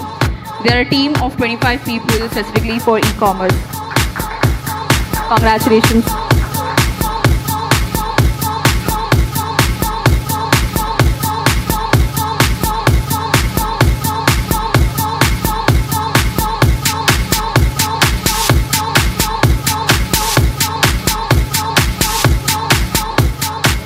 Please don't get off the stage. The next category is taxes, and it's again Purushottam and Associates. Congratulations again.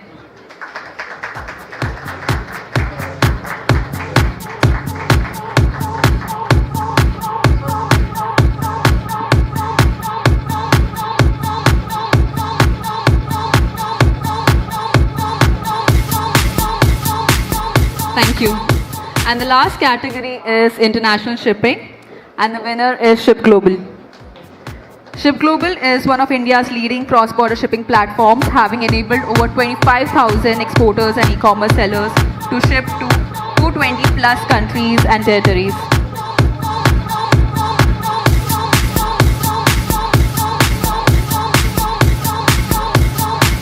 Thank you, Pulkit, and a big round of applause to all the winners.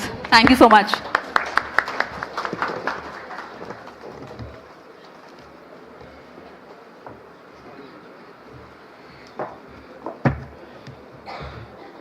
Perfect. Congratulations to all the award winners and thank you for your continued partnership. For the next session, we have talked about strategy. Now let's talk about execution.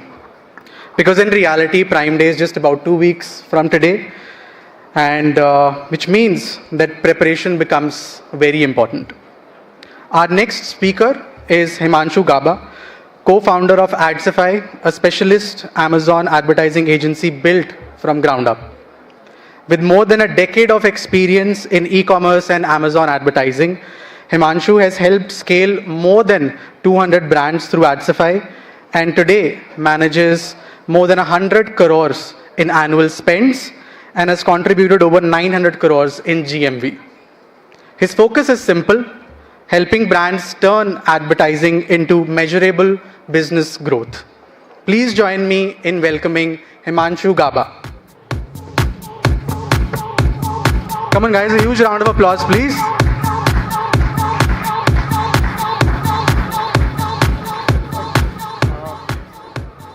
Hey Nohar, I'll need the pointer. Thank you. Hi everyone. I hope I am audible well. Can you guys hear me well? Can you confirm? Awesome. Okay. So it was a very power-packed session by Shantanu. So we bar thoda yahan set ho gaya. I'll try to do justice.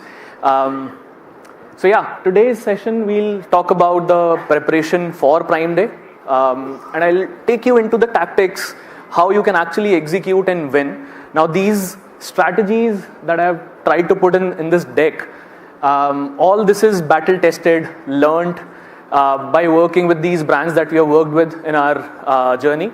And yeah, so we'll quickly start into it because I know that you guys are hungry. I am also hungry. So we'll try and wrap it up very quickly. I also have the timer here. So I just have 20 minutes. So we'll just jump onto it very quickly. So first off, a little bit about me. I am Himanshu, one of the co-founders at Adsify. Adsify is an Amazon Ads Advanced partner. We started 4 years back. I was a part of actually the same team who is organizing this event before starting up Adsify. And in my journey at Adsify and whatever I've learned while being in Amazon, whatever I've actually captured, we've tried to put it in this deck so that you can take away and probably start implementing. So purely tactical. And in case you want to take screenshots as well, free to do that as well. So first slide and the most boring slide of the deck. All this is for educational purpose. The results that you are seeing here, all of it is illustrative. Some of the numbers are real as well, but purely representational. The imagery that we have taken, again, Some of it is synthetic, and all the trademarks that we have put in here belong to Amazon. So that's, yeah, as I said, one of the most boring slide. So yeah, this is the first one, and this is how the flow would be for today's presentation. We'll talk about the opportunity that Prime Day brings in, right? Why the whole shebang, right? And then we'll quickly talk about the playbook, and that's where the meat of the presentation is. Then we'll talk about the marketplace readiness, which, I mean, I think that's the most important thing, and I always say in all my presentations, it's always retail first, ads second, right? So very quickly, as I said, why the whole shebang? So Prime Day is actually a 14 billion plus opportunity. And the last year in 2025, this was the total sale that was clocked. Brands actually saw 3x conversions during Prime Day. So the buying intent of the customer is very, very high during Prime Day. Then 200 plus million Prime members worldwide, right? Now that's actually the audience which is coming on the platform, trying to buy, and I mean, obviously they consider your competition as well, but ultimately they buy on the platform, right? Then last year it was a 96 hours event. This time also it's a 96 hours event. 4-day packed with shoppers which have really, really high intent. So here's the playbook, and what I've done here is I have divided the playbook into 3 different parts, 3 different phases. The first one is the lead up phase, which is actually going on, right? I think in next 2-3 weeks, the Prime Day in US is, and you are already in that phase of building up. Then the lead in phase, when the Prime Day hits, what should you do to actually capture the maximum intent of purchase, right? Then the last one is lead out. A lot of sellers think Prime Day खत्म हो गया, अभी क्या ही करना है, हो गया है, अभी discounts pull back कर लो, ads pull back कर लो, bleed ना हो जाए, नुकसान ना हो जाए. So we'll actually talk about why that is wrong and what exactly you should be doing as a smart seller, and what are the tactics that you can use during your lead out as well. So this is the first phase, which is lead up. Now, any strategy or any winning strategy, I would say, is based on 3 things. One is understanding your consumer, and I think Shantanu talked about it in really so much of detail. Then second one is you have to understand your brand's goal, and then basis on that, you need to define your campaign strategy, right? So during the lead up phase, who is your customer and what is their behavior? Customers right now are actually trying to find your product. They are in browse and play mindset. They want to look at options, probably you, probably your competition, do that comparison, and at this point in time, they might be adding their products to their cart. So they are considering as well, right? So you need to understand this. Now, as a brand, the primary goal that you should take during this phase, obviously retail readiness and all that comes into operation, but in terms of advertising, the brand goal should be to maximize the impressions that you are bringing in, right? And also drive consideration as much as you can. So that's the brand goal that you should take. Then how do I decide my campaign strategy? So what we typically do is we typically start advertising through sponsored product and brands, and I know that all of you have heard that before. But the goal here is to drive BIS, brand impression share, right? And how you can actually check that is you can actually go to your brand analytics and find SQP report. So this is one report that I mention in all my presentations. And if you have not seen that, one thing that you should do right now, or probably when you go home, go ahead, open your brand analytics, check the SQP report, right? So coming back, sponsored product brands, how you find your hero keywords is through SQP report. The goal has to be brand impression share. The SQP report tells you how much impression share you have in the category for that specific keyword. And it tells you full funnel matrices as well, from impression share to click share to add to cart share and to purchase share as well. Now, the idea is to drive these customers on my brand store as much as I can, right? That's why sponsored brands and sponsored display. Now, if I am actually taking a customer to my brand store, what I'm really doing is I am telling them that this is my catalog. I know that you are in consideration phase.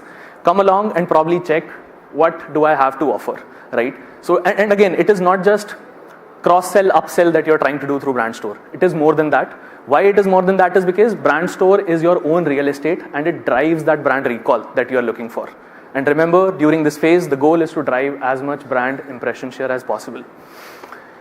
Then we do sponsored display as well, wherein we can use different creatives, images, videos, and at the same time, I can drive more reach through audience targeting and product targeting as well. And then lastly, one of the main questions that come from brands is lead in phase में हिमांशु या lead up phase में sorry Himanshu अगर मैं इतना spend कर दूंगा तो Prime Day के लिए तो budget ही नहीं बचेगा. Now what should I do and how should I align my budget? So what we typically do here is we don't recommend you to go very aggressive in terms of budgets right away, because what I've suggested here is 2 to 3 weeks before Prime Day. So 3 हफ्ता में बहुत ज़्यादा खर्चा शायद नहीं कर सकता हूँ, but what I can do is I can ramp up my budgets by probably 20-30% and drive as much brand awareness as possible, as much brand recall as possible. You can obviously increase this budget as you go near Prime Day, right? So that is how your budget strategy can be. Now the second thing is lead in. Now this is the most important thing and everybody is actually looking forward to this part. This is the time where you actually go in and try and convert those customers which must be looking at your products, people who may have added to cart as well, so on and so forth. And a lot of times brands question this. यार मैंने Twitter पे एक screenshot देखा एक brand का, उन्होंने 7x spike किया day 1 पे, मेरा तो 2x ही आया या 2x भी शायद नहीं आया. Now why that happens is because you simply jump into the lead in phase and you have not ramped up well during the lead up. ठीक है? They see that spike because they were able to drive those add to carts, those consideration which you missed, right? Now here the customers are actually looking to buy. The intent is very high and the clicks become much faster, the decisions become much faster, right? You don't have time to actually show your product to the customer and wait for them to consider, because they don't consider right now. They've already considered, they've already matched your features, benefits, use cases to other competition, and that is why they've added you already to the cart, or maybe they've added your competition as well. So now the behavior is like that. Where you find these customers is, now these customers typically find you through top of the search. They'll simply search for a product, search for the brand name, if you have that brand recall already, and they'll just simply go ahead and buy, because एक urgency होती है during Prime Day. Now the brand goal here has to be maximizing the conversions. मैंने किया है ramp up phase में या lead up phase में investment, अब मुझे उसका return चाहिए, right? So to drive that return, you need to make sure that the peak traffic that kicks in midnight, you are catering to that, right? And how you can do that is by the campaign strategy which is mentioned here. Again, sponsored products, make sure that you go ahead and turn on those exact match phrases from your search terms. How you can do that is, whatever was working well before Prime Day will work even better during Prime Day, right? Whatever was not working well, trust me, it will not work. So go ahead, probably take that call, reduce the budget, reduce the bid, but at the same time, reinvest that money where it was actually converting. Second is, you can do ASIN targeting, and I know that you all have heard a lot of times about that, but why I am mentioning it here, because you need to really find your rivals, you need to really find the competition where you have some edge over them, right? Product targeting करना है, ऐसा नहीं करना है कि पूरी category उठा दिया और मैंने product target कर दिया है. That will not work. You need to find out, how am I better than the competition? Why the customer will leave the competition and probably buy me, right? So that has to be the strategy, and that is how you select your targets, and basis that you go ahead and advertise. Then in terms of placements, as I said, the customers that are there who are looking to buy mostly are there on top of the search, right? And if they are there, I need to make sure that I show up. So what we typically do is we put top of the search 50 to 100%, right? Which makes sure that I'm there when they look up, right? In some cases we go aggressive as well, and how you can define this aggressiveness, and that's where most brands miss it. Your aggressiveness has to be defined by a combination of two things. One, your product selection, कौन से product को मैं top of the search पे दिखा सकता हूँ, what can I actually afford, right, because top of the search becomes very very expensive, because हर किसी को टॉप ऑफ द सर्च पे दिखना है, and that's where you need to pick up your hero products and make sure they are advertised on those search terms which were working really well in BAU as well. So BAU is basically business as usual days before Prime Day days. Now this is my best bet, best combination. Now this campaign, if I go aggressive, if I increase my top of the search by 50, 100, 150%, whatever I can absolutely afford in terms of my margins, I'll go ahead and put those campaigns. Now these campaigns are typically separate portfolio so that we can track them separately and make sure I know the performance upfront when I open up my campaign manager. Prime Day के लिए ये campaign डाले थे, ऐसा अभी ये perform कर रहे हैं, I know these numbers, right? In terms of budget, ये भी एक बहुत important question है जो लोग पूछते हैं कि during Prime Day मैं कितना budget रखूं, कितना पैसा मुझे खर्च करना चाहिए, because last year मैंने budget रखा था तो थोड़ा bleed हो गया था या ऐसे ये strategy काम नहीं की थी, so on and so forth. What we typically recommend here is 3 to 5x of your normal budget. You start with that, you see how is it performing for yourself, right? And basis that you adjust. If it is working really well, go ahead, scale that up, do not hesitate, right? And I'll talk about how and where you can put this 3 to 5x that I'm talking about in the next slide, next couple of slides actually. Now this is the third phase, which is lead out, wherein, as I said, it's one of the most important phases and sellers tend to miss it. उनको लगता है अब हो गया है over, अभी pull back करते हैं. But brands that actually win, they continue these discounts even after Prime Day is over. Why they continue to do that is because they know some people would have considered my product. They would know some people have actually gone and seen my product and they are yet to buy. Now, when I know this insight, how do I leverage it? I simply go ahead and do a lot of remarketing campaigns, right? Because this sends them a reminder that you actually looked at my product, but you never bought. Hey, I am still offering this discount. Come on in, right? So this is what your sponsored display retargeting campaigns does. Then we still suggest you continue investing in sponsored brand video because that actually builds a maximum amount of recall. And I'll tell you one more important thing about sponsored brand video. लोगों को लगता है कि बहुत effortful काम है, इतने video बनाने पड़ेंगे मुझे, मेरे तो बहुत सारे products हैं. One, obviously Amazon has a creative studio and I think there's a presentation as well that will happen. But you need to understand this. Insight ये है कि sponsored brand video से आया हुआ click is much more informed click. Sponsored product क्या है? Sponsored product एक listicle है जो top पे दिख रहा है, just like your organic listicle is. एक कस्टमर ने उससे क्लिक किया है वर्सेस एक कस्टमर जिसने आपकी 30 सेकंड की वीडियो देखी है या 15 सेकंड की वीडियो देखी है, उसको ऑलरेडी पता है क्या फीचर्स, क्या बेनिफिट्स, क्या यूज केसेस हैं इस प्रोडक्ट के and how this product is better.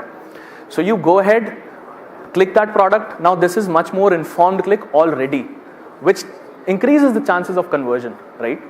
So that is why we keep on investing in sponsored brand video even after as well. Now the last thing is optimize.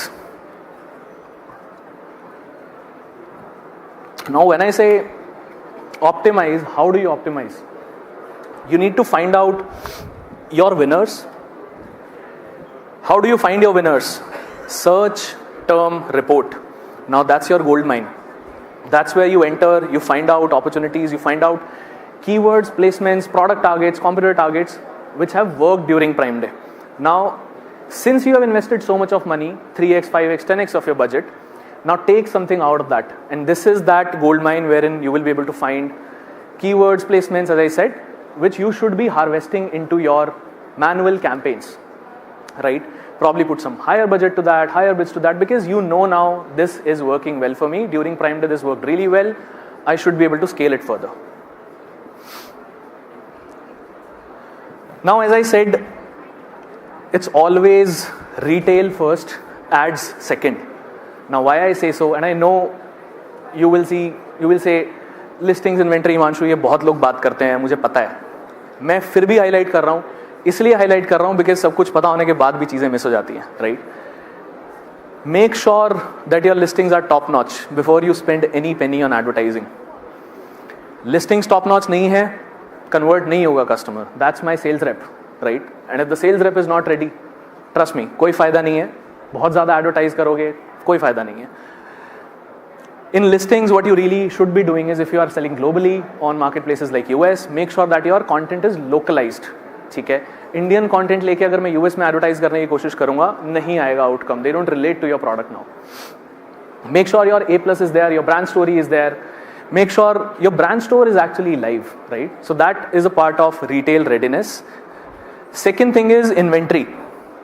Now, when you sell globally, your lead time of replenishing the inventory is really high. Some of you might be buying, let's say, importing from China, then sending it to US. Some of you might be sending it to US directly. Some of you would be manufacturing in India, sending it to US. But the lead time is high in all cases. So make sure that you have replenished at least for 45 to 60 days. इससे कम inventory है, you are risking. And trust me, out of stock होना सबसे बड़ा पाप है Amazon पे, तो ये पाप मत कमिट करो, ठीक है? नाउ वी ऑल नो हमें डील्स देने हैं, हमें कूपन्स देने हैं, राइट? तभी कस्टमर बाय करेगा, क्योंकि कस्टमर इंटेंट यही है.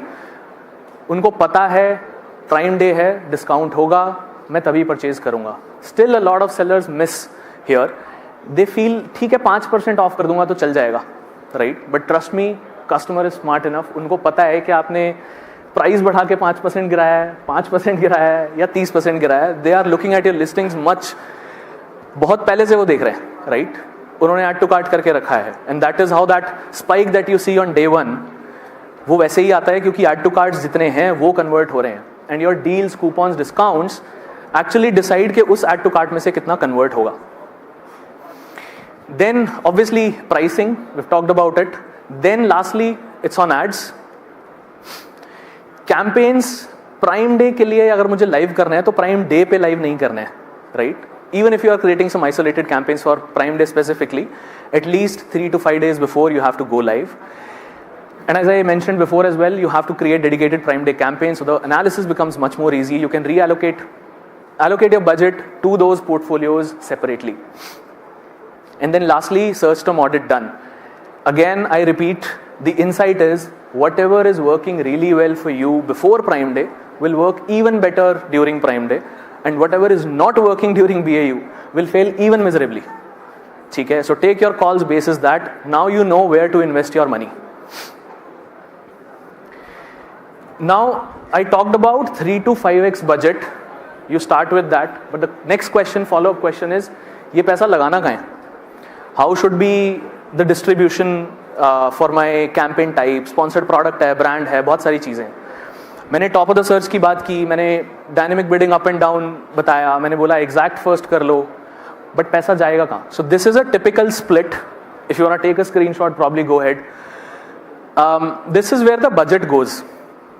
55% is what we try to invest in sponsored products because that's the biggest growth driver for all of the brands, right? Sponsored brand plus video, 25%, because this drives maximum amount of brand recall and brand impression share as well. Then 15% on sponsored display. Now this can also be bifurcated into audience targeting, remarketing, and sponsored product targeting, sorry. Then we keep 5% as reserve because during Prime Day, if I feel, okay, brand video is working really well for me, I would scale that further. I already see time's up here, but I'll just quickly try and wrap it up. Now during Prime Day, a lot of people panic. क्या करूँ मैं अभी? Prime Day तो kick in हो गया है. मेरे जो बेस्ट सेलर थे, जो नंबर 10 पे था, अभी वो 15 पे स्लिप हो गया है. Now what should I do? Now best brands don't operate out of panic. They operate out of planning. And this is what typically they do. And again, I say check every 3 hours, but if you can check every hour, that's even better. In the morning 6 a.m. and when I say 6 a.m. local time, if you're selling in US, make sure 6 a.m. US ka time, right? You need to check your budget pacing. You need to check how fast my budget is depleting. What are my overnight search terms which are performing well? Make sure you give them an uptake of 15% in bids right there. Okay? Then second check is 12 p.m. That's where you actually see what is bleeding, right? अगर मुझे यहाँ मैंने लिखा है अगर 20 clicks आते हैं तो आप पॉज कर दो. अब ये 20 क्लिक आपको अपने ब्रांड के लिए डिफाइन करने हैं कि क्या 20 इनफ है. शायद आपका कन्वर्जन रेट प्रॉब्ली 20% हो, मे बी 5 क्लिक्स इनफ है, मे बी आपका कन्वर्जन रेट 2% हो. then you have to probably wait till 50 clicks, right? So you have to decide this threshold for your brand, because every category, every ASP has different conversion rates. So don't take it as a template and don't go ahead and pause it. And then scale winners. 20 to 30% is what you would want to increase during midday of the first day of Prime Day. Then also keep a close eye on your impression share. Ab impression share during Prime Day agar mujhe check karna hai, there's no direct report to it, but what you can typically do is you can just go on the platform, search for the top 10 keywords which give you maximum amount of sale, hero keywords jinhe hum bolte hain, and make sure that you are visible on top. Try out different zip codes, pin codes as well. 6 p.m. is where things actually get really very serious, because this is when you get another spike of sales. Now what you need to be doing is you need to react to the BSR shifts. जो मैं starting में बोल रहा था, मेरा best product जो था वो 10th rank पे था, अभी वो slip हो गया 15 पे. What do I do? Now that simply means your competition has taken the share, they are selling more than you, and that's why it has slipped. So go ahead, check your hero keywords. जहाँ से sale आती थी मुझे पता है, short है, वहाँ पे मुझे ramp up करना पड़ेगा at this time. And a lot of times what happens is लोगों को लगता है कि यार मेरे margins नहीं बचे हैं, what do I do? और spend करने के लिए, और bid high करने के लिए.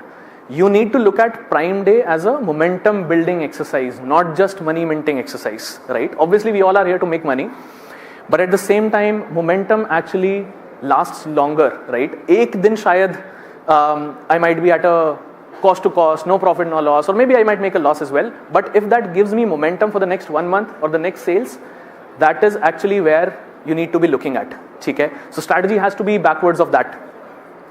Then lastly, day 2, यहाँ पे भी एक sellers बहुत बड़ा मिस करते हैं, वो ये है कि day 2 पे उनको लगता है अब तो ट्रैफिक उतना है नहीं, जो उतना हाइप था day 1 का अब वो खत्म हो गया है, तो वो थोड़ा सा रैम्प डाउन कर देते हैं चीज़ें. कई बार ऐसा भी होता है मैंने day 1 पे थोड़ा सा लॉस कर लिया, तो अब मैं day 2 पे रैम्प डाउन कर देता हूँ, मुझे प्रॉफिटेबल होना है. But what you don't understand is buying intent remains there throughout the event. ठीक है, येस फर्स्ट डे पे स्पाइक आता है क्योंकि बहुत पहले से एक हाइप अप हुई होती हैं चीज़ें, but at the same time day 2 is where you actually scale day 1 winners and you get more sales, and a lot of times people have seen day 2 ज़्यादा profitable था day 1 से, right? So don't pull back this at this point in time. SBV and SD retargeting, make sure they are in budget, because that is the reminder, as I said, you would send to your customers who have looked at your product but not bought yet. Now very quickly, 2 things. As I said, कोई presentation में search query performance की बात किए बिना नहीं complete करता हूँ. So 2 things here. One is search query performance. Go home, probably check that report. You will thank me later. I'll probably give you my email ID to thank me later if you want. Second is placement bid modifiers. I need to understand कि मेरा कौन सा product कौन से placement पे convert होता है. So this is very very important report, and you might need to isolate your campaign as well according to that. So if I know for a fact that top of the search पे ये product convert होता है, मुझे इस product को, इस keyword को with high top of the search अलग campaign में डालना पड़ेगा, so that I can allocate more budget to it, right?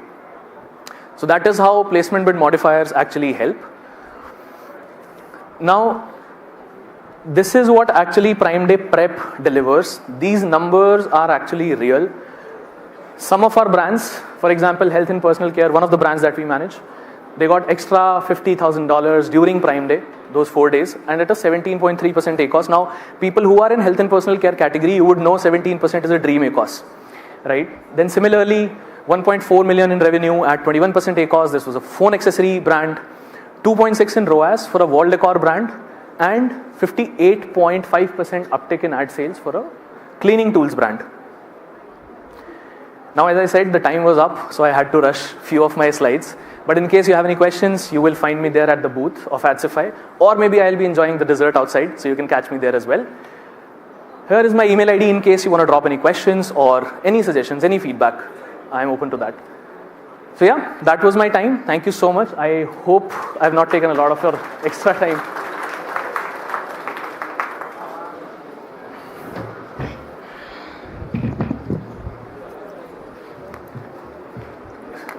Hey, no, do you want me to put it here? I don't have any slides to share. Yeah. Thank you so much, Himanshu. The checklist gives sellers a practical framework to prepare, prioritize, and execute with confidence over the coming days. Not that his content needs any validation, but I personally can vouch that all of these strategies have worked in the previous years for the brands that we have managed. And remember that Adsify team, along with all the other partners, have a booth towards the end of the hall. And once we are done with all of the sessions, if you have any follow-up queries, you can take those to the booth. Before we proceed, I would like to call on stage Madhurima to give a small token of thanks to Himanshu. If I can have both of you on stage. Huge round of applause, guys. He has shared the secret sauce of making Prime Day success for you.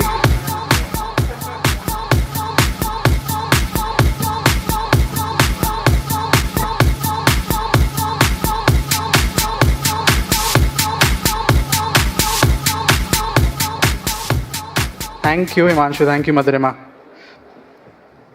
Okay, moving forward, great advertising starts with a great creative. Our next speaker has spent her career helping brands expand into new markets and navigate growth opportunities across geographies. With a master's degree in international business from France, an extensive experience in global business strategist, she has worked with hundreds of brands, helping founders transform complex challenges into clear action plans. And today, she'll show us how Amazon's Creative Studio can help brands create compelling content faster and more efficiently than ever before. Please welcome Snigdha Maladi from MarketNext team.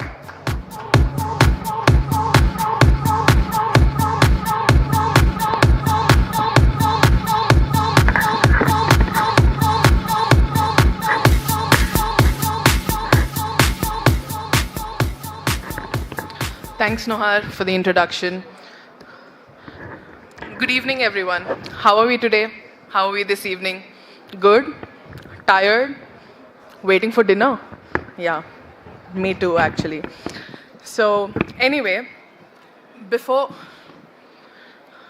we get into Creative Studio, I want to start with something most of you in this room have probably experienced. You're preparing for a high traffic moment like Prime Day.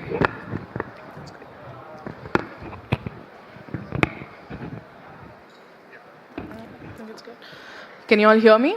Am I audible? Awesome. So, yeah, I wanted to start with something most of you in this room could relate. You're preparing for a high traffic moment like Prime Day. The budgets are being discussed, the offers are being planned, the products are being selected, the team is moving fast, and then the creative comes in. Suddenly, the question is not just, do we have an image or a video? The real question is, will this creative make a shopper stop, understand, trust, and click within a few seconds? Today, we are going to talk about exactly that. Not just how to create faster, but how to create with better shopper intent.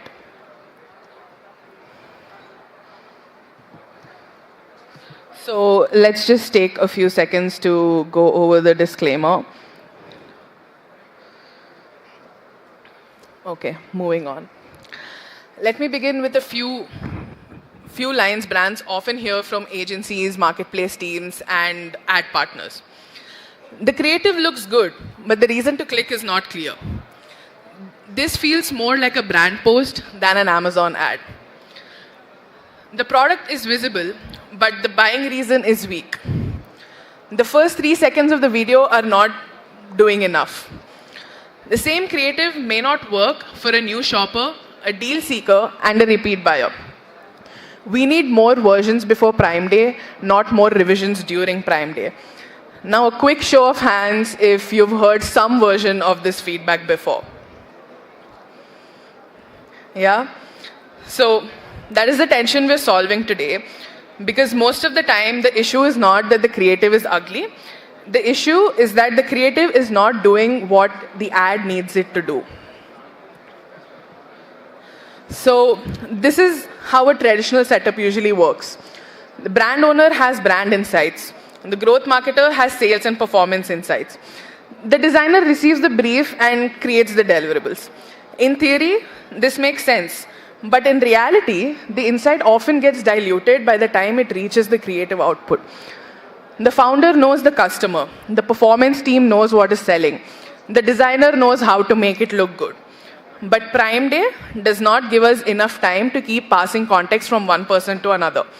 By the time a creative goes from brief to design to feedback to revision to, the shopper moment may have already passed. Creative Studio becomes interesting because it can sit closer to the thinking stage. It helps turn insights into creative directions faster. Not as a replacement for your team, but as a faster starting point for your team. So here's what I want to cover today. First, how Prime Day shoppers interact. Second, how to turn one product into multiple shopper-specific creative angles. Third, how Creative Studio can help create, test, and scale faster. And finally, how brands in this room can use this thinking to walk into Prime Day with more clarity, more options, and more confidence. The goal is simple. By the end of this session, you should be able to look at one product and not see one creative. You should see multiple shopper moments. A quick introduction before we get into it. I'm Snigdha Malladi, a global business strategist at MarketNext. At MarketNext, we work with brands and founders who want to grow on marketplaces, especially on Amazon. Our larger goal is to help Indian brands expand internationally and scale profitably. And because we work inside Amazon accounts, we often see the same pattern. Growth is not only a campaign problem, and it is also not just an ad problem. Very often, it is a shopper clarity problem. And that is why this session is focused on being a bridge between creative, shopper intent, and performance. So this is the core idea for today. One product, many shopper moments. On Prime Day, different shoppers arrive with different intent. Some are comparing, some are looking for a deal, some already know the brand, some need a reason to trust, and some are ready to stock up. So let us make this real now. Imagine you're selling a skincare serum. A first-time shopper is asking, can I trust this? A repeat customer is asking, should I restock now? A deal seeker is asking, is this the right time to buy? A category shopper is asking, how is this different? And a competitor shopper is asking, why should I even consider switching? Right? Same product, completely different mental conversations. So the creative cannot only show the product, it has to meet the shopper where they are. So now, a question for you. Think of one product you're planning to push during Prime Day. In your mind, who is the primary shopper for that product? A quick show of hands if your primary shopper is a new customer. Okay, what about a repeat buyer? A deal hunter? Come on guys, show of hands. I know it's getting late and we all must be tired now. Yeah, because, okay, even if you don't raise your hands, if you've thought about it, that answer changes the creative.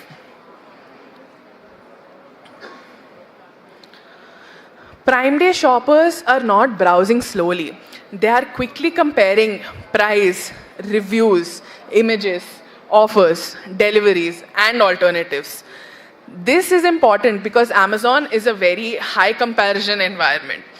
A shopper can see your product, your competitor, price difference, review difference count, and delivery promise almost instantly. So the creative has a very specific role. It must reduce the effort required to understand the product. It should not make the shopper work harder. A good Amazon ad creative does three things quickly. First, it shows what the product is. It gives a clear enough reason to care. And three, it creates enough confidence to click. So again, a question for you guys. When you shop on Amazon during a sale, what do you personally look for at first? Is it the price? Is it the image? Is it the reviews? Is it the delivery, the offer? Are you looking at all of the above? because this is exactly how your customer is behaving too. Now let us map the shopper types. A branded shopper needs reassurance. They already know you. They may not need the full brand story, they just need a reason to buy now. A category shopper needs differentiation. They are comparing multiple products. They need to know what makes yours different. A competitor shopper needs a reason to consider you. They are not looking for your brand yet, so the creative has to earn attention. A deal shopper needs value, not just discounts, but value. Why is it worth buying now? And a repeat shopper needs stock-up logic. They know the product, so the messaging can be more direct. A new shopper needs trust. They may need proof, benefit, clarity, usage, context, or brand credibility. This is where the creative thinking changes. Instead of saying we need a Prime Day creative, we start asking which shopper moment are we creating for? And that one question alone will improve the brief immediately. Look at this. Same product image across every ad type. Sponsored products, sponsored brands, sponsored display, deals page, and mobile search. This is very common. The product is present everywhere, but the creative thinking is the same everywhere too. The issue is not that the product image is wrong. The issue is that every placement has a different context. A sponsored brand placement may need to introduce the brand range. A sponsored display placement may need to remind someone who already saw your product. A deals page may need to make the deal obvious. Mobile search may need very clean visuals because the space is small. So when the same product image is used everywhere, the brand is not adapting to the shopper context. And during Prime Day, context matters. This is the shift. Same product, but adapted for the placement and shopper context. The creative job changes depending on where the shopper sees it, right? So for sponsored brands, creative may need to create category clarity. For sponsored display, it may need to create recall. For deals, it may need to make the offer feel simple and valuable. For mobile search, it may need to be instantly readable. For the product page, it may need to reinforce trust and reduce hesitation. So when we think about creativity, we should not only ask, does this look good? We should ask, what job is the creative doing? Look at your own product for a second. If you had to create an ad for a new shopper and one ad for a repeat buyer, would both ads say the same thing? Most likely not, right? This is where Creative Studio becomes useful. Not because it creates one more asset, but because it helps us create multiple directions from the same product. Creative Studio brings 3 key capabilities to the workflow: creative agent, image generator, and video generator. Now, because this is not a live demo, I do not want to talk about these like features on a product page. I want to talk about them as a workflow. The creative agent helps with thinking. It helps move from product and shopper context to possible creative direction. The image generator helps with visual exploration. It helps create different lifestyle, product, and campaign directions faster. Video generator helps with motion-based concepts. And this matters because your sponsored brand videos and other video formats often get delayed due to production effort. So the larger idea is not that Creative Studio makes creatives. The larger idea is that the Creative Studio reduces distance between insight and execution. This is where the system becomes practical. One product can create multiple ad assets, different images, different placements, different shopper intents, different visual contexts. And this is what US founders should take seriously. You do not want to enter Prime Day with only one approved creative and hope it works everywhere. You want a creative bench. A few strong directions, a few formats, a few backup options, a few shopper-specific angles. Because during Prime Day, performance can shift quickly. A creative may work well for one campaign, but not for another. A video opening may capture attention, but a static image may convert better. Or a deal-led messaging could work for one SKU, but trust-based messaging could work better for the other. The advantage is having options ready before the event even starts. Here's a simple prompt. Feel free to take a picture of it if needed. Create 5 Amazon ad creative angles for the product for Prime Day. Each angle should speak to a different shopper intent. Shopper intents are new shopper, repeat buyer, deal seeker, category browser, competitor shopper, whatever you want to name it as. Now, I want to point out something important. The prompt is not asking for a beautiful creative. It is asking for 5 buying reasons. That is the shift. The quality of the output depends on the quality of the input. If you ask Creative Studio for a Prime Day ad, you may get a generic sale creative. But if you give it product context, shopper intent, campaign objective, offer logic, and brand tone, the output becomes much sharper. The main takeaway is that do not brief the event, brief the shopper moment. Instead of saying, make a Prime Day ad, say, create a creative angle for a first-time shopper comparing premium coffee shop options on Amazon with focus on taste, convenience, and trust. That becomes a better starting point. Now look at the results. You can see different directions from just one product. Your first serum step starts here. Keep your glow routine stocked. A daily serum for glow and hydration. Prime Day skincare value. Ready to buy, ready to try a new serum? These are not just design variations. These are different shopper conversations. One is for someone starting out. One is for someone restocking. One is for someone looking for daily use. One is for someone thinking value, and one is for someone willing to try but not fully convinced. Sorry. This is how we move from one product image to multiple creative angles. And this is also how you, as the founder, gets back control. You do not need to design every ad, but you should know which angle matters for which shopper.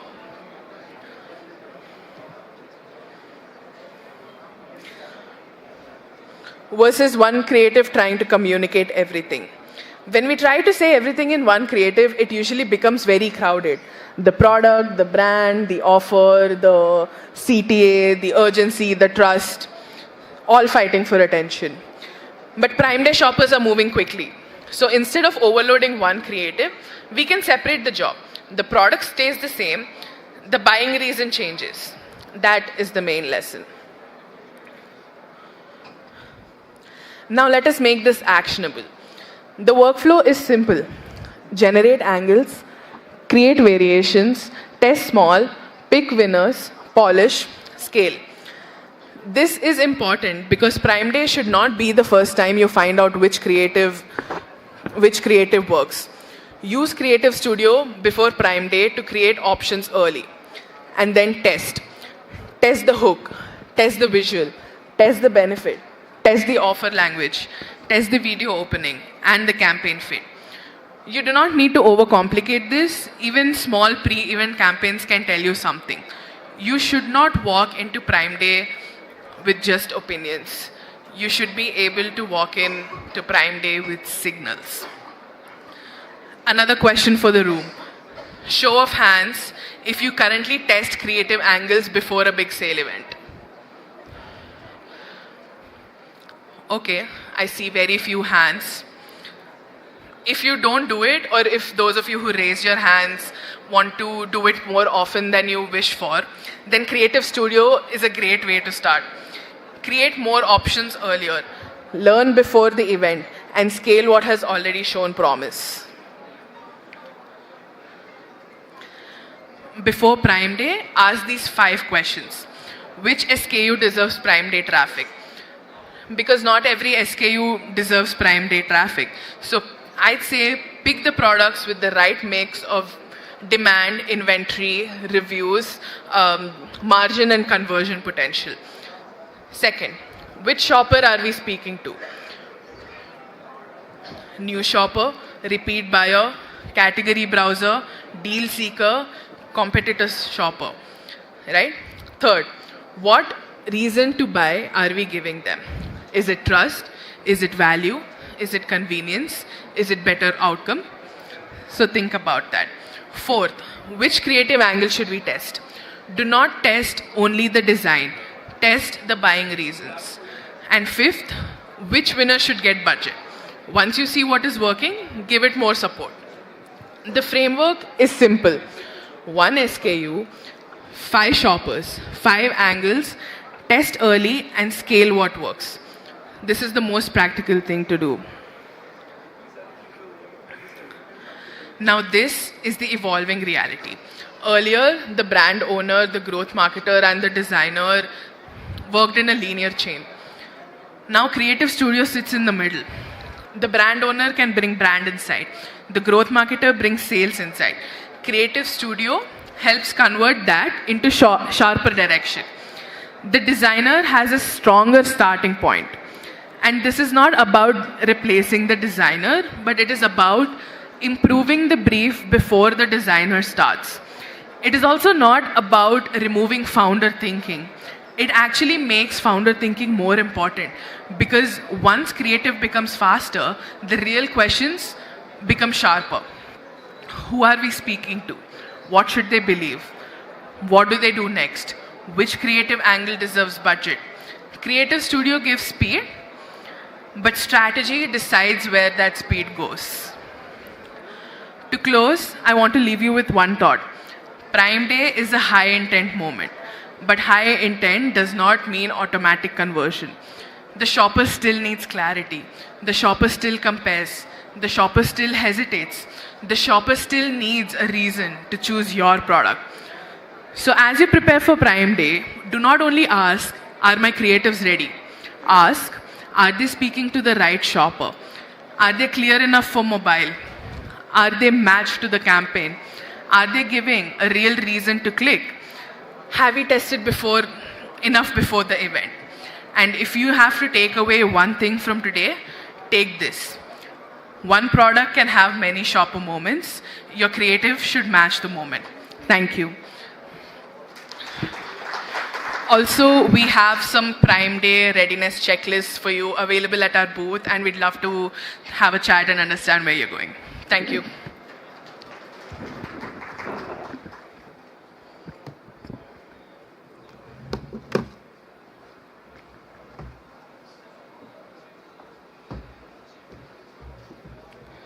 Thank you, Snigdha. It's exciting to see how AI-powered creative tools are making high-quality content much faster, simpler, and more accessible for brands of every size. I would call upon stage Abhilash and Snigdha for a small word of thanks to be handed over for Market Next. Can we have a huge round of applause, guys?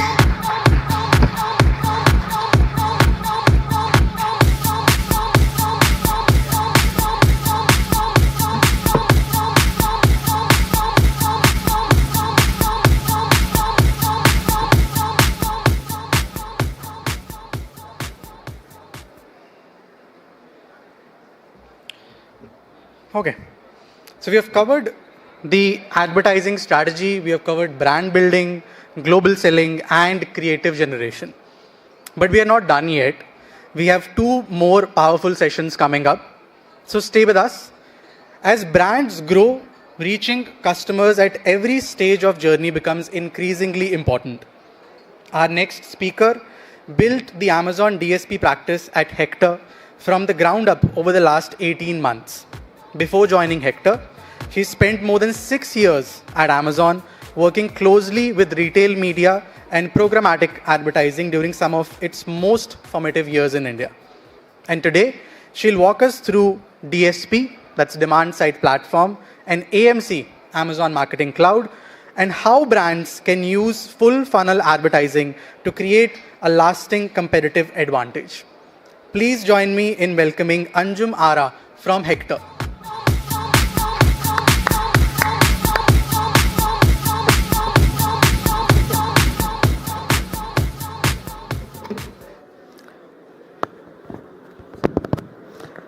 Good evening, everyone. I hope all of you can hear me. Yes. And thank you. And I think a special thank you for being with us while you're waiting for dinner to start. So hopefully I make this session worthwhile for you. Before I start my session, how many of you here have ever done DSP? Ever tried? Wow. I can count the numbers in just one hand, but I think that's an opportunity because there's a lot that's going on today, right?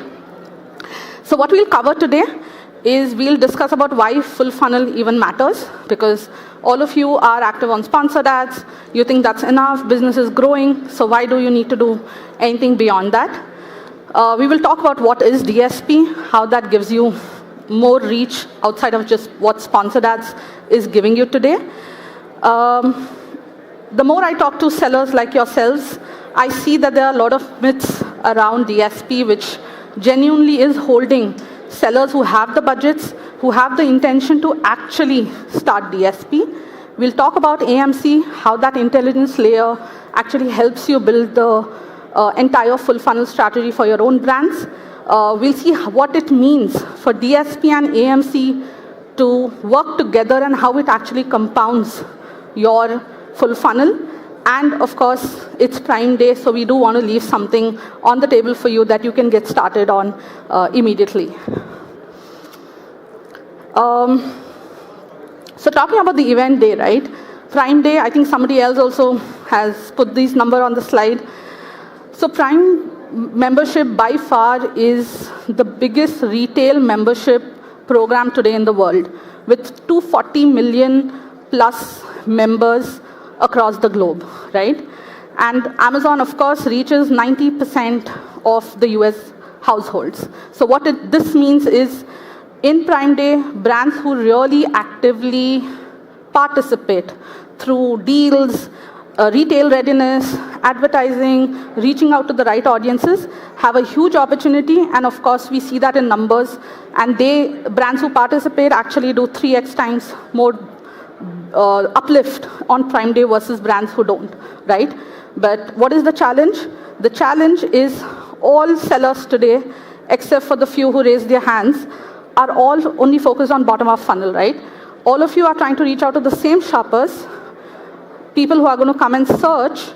All of you are bidding for the same people. Your CPCs are going high, and there are bidding wars.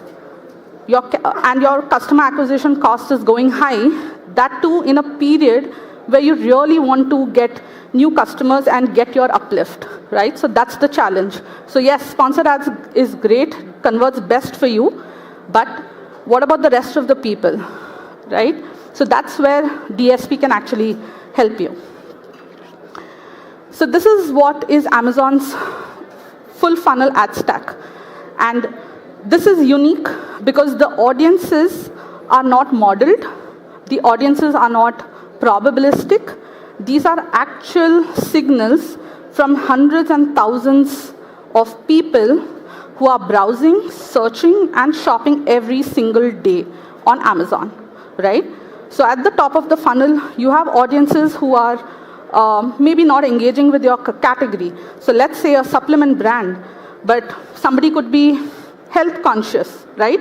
But for whatever reason, they've not come to the stage to really research and look at actively buying supplements on Amazon platform. So these are your lifestyle audiences.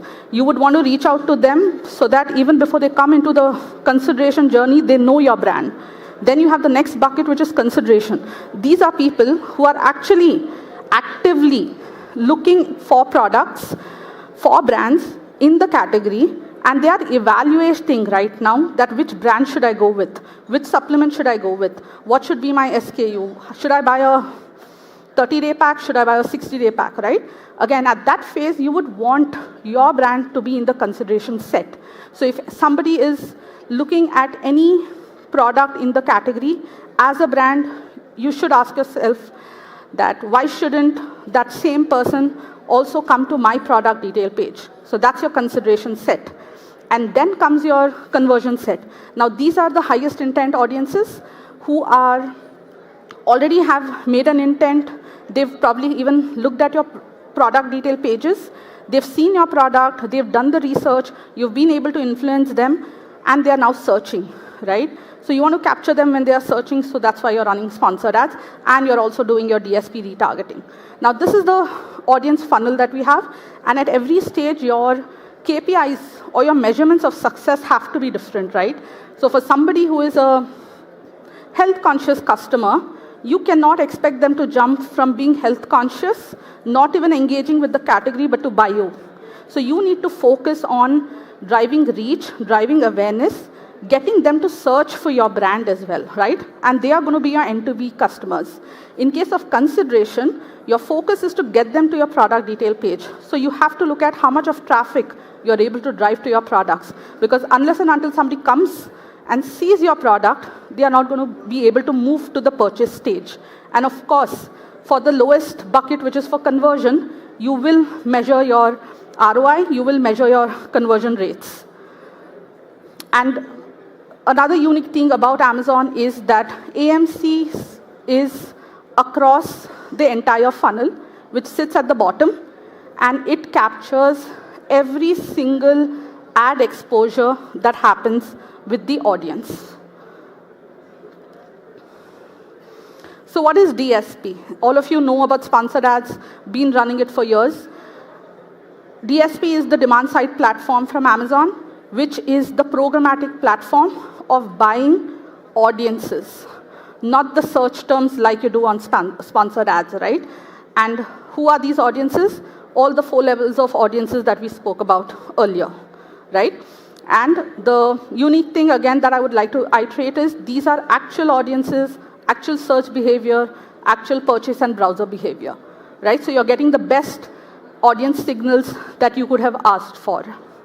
And you can show your DSP ads across. You don't have to wait for somebody to come on Amazon. You can also reach out to them when they are outside of Amazon, either on Amazon's own sister subsidiaries like your Twitch, on your Prime Video, right, or IMDb, or you can wait for them to even come on Amazon, and when they are on Amazon, you can again show it to them, right?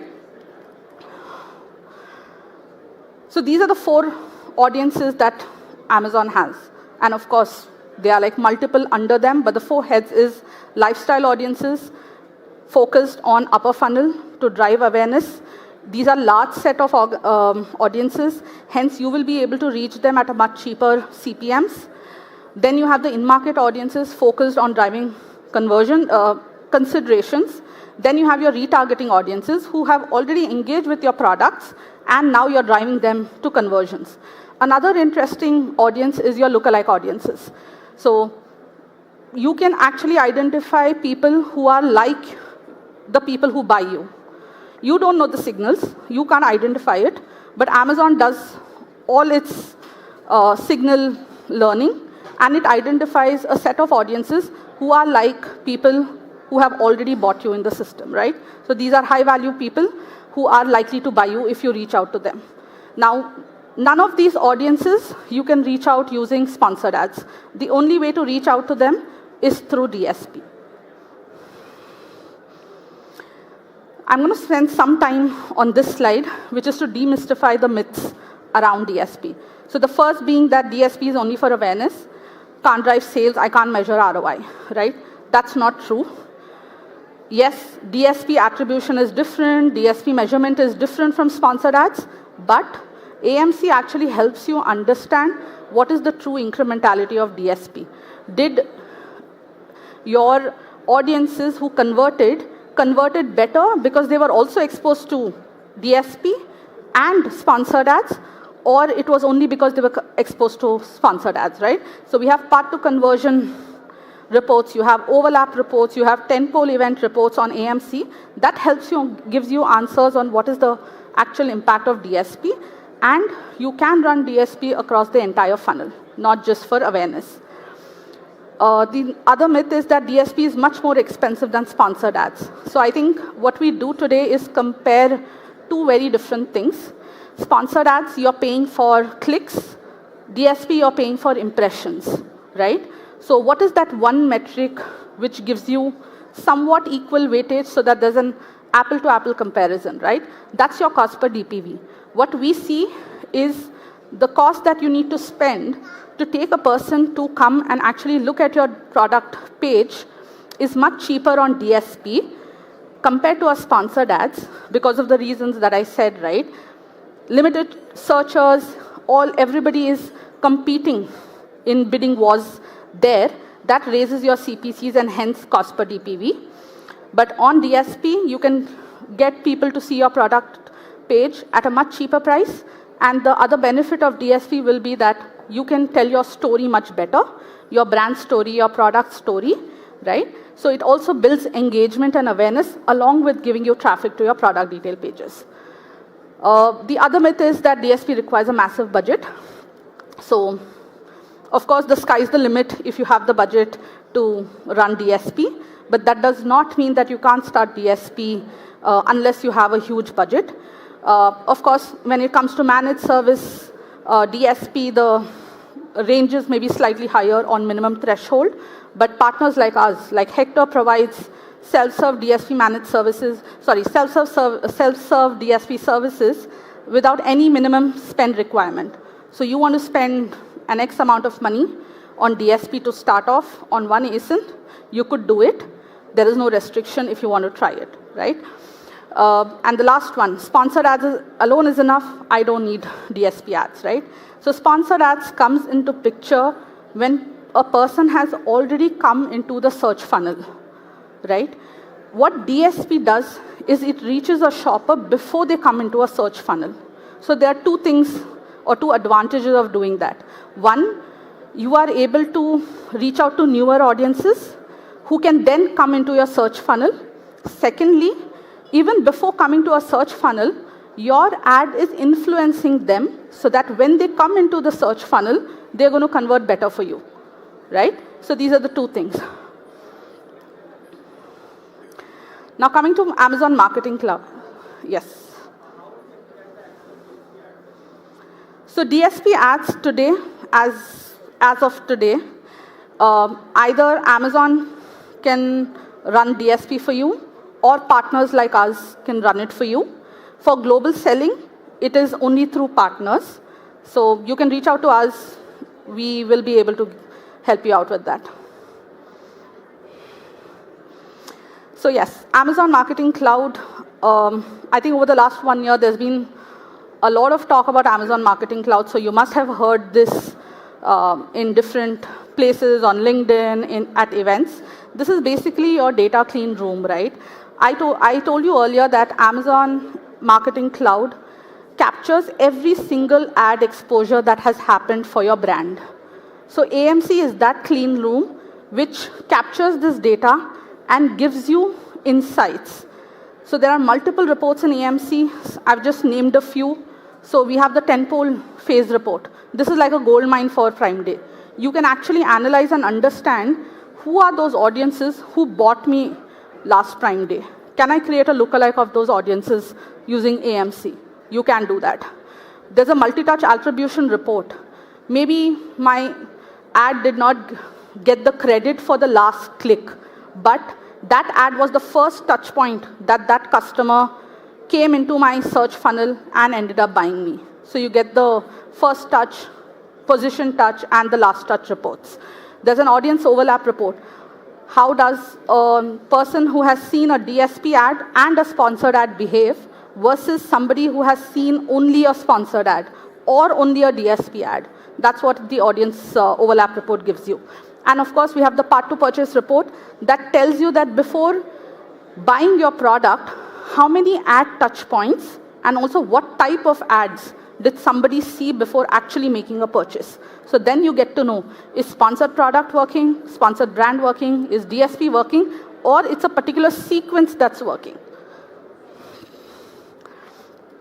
Now, again, just to give you an example, if today you're not using AMC, the question that you would probably look at is, which campaign is giving me the most revenue, right? So you're just looking at one campaign. But with AMC, you'll be able to understand that maybe the credit is going to one campaign, but there are 3 campaigns which is actually leading to a conversion. That's what AMC helps you answer. Without AMC, you may ask that how many times did the same person see my ad, right? What is the frequency of my ads? But using AMC, you can actually find out what is the optimal frequency beyond which you actually end up seeing diminishing margin returns, right? So for example, let's say your optimal frequency is 7. So after 7, if you're showing an ad again, so the ad is being shown 8 times, you're spending again, but the conversion actually drops. So you'll be able to find out the optimal frequency and also apply that in your campaigns. Without AMC, did my DSP and SP overlap? Right? That's a question you'll ask. But with AMC, what you can actually answer is how much percentage of users actually had an overlap and how did they behave? Did they convert better? Did their purchase rate was better? Is my new to brand better in the overlap audiences? You can go to that level of granularity and detail. If you have a question that I want to retarget my product viewers, you can't do that on sponsored ads, right? But on DSP, using AMC, you can actually target people who saw a particular ASIN in the last 7 days, but they did not buy. And you can show them an ad for that same ASIN. That's the level of granularity that you can go with. And now DSP and AMC together, it's a compounding loop. It's not 1 + 1 = 2. So there are 5 steps in this flywheel. So you start your DSP campaigns. Sponsored ads is obviously running as usual. AMC collects all your data. You look at the AMC reports and analyze your data.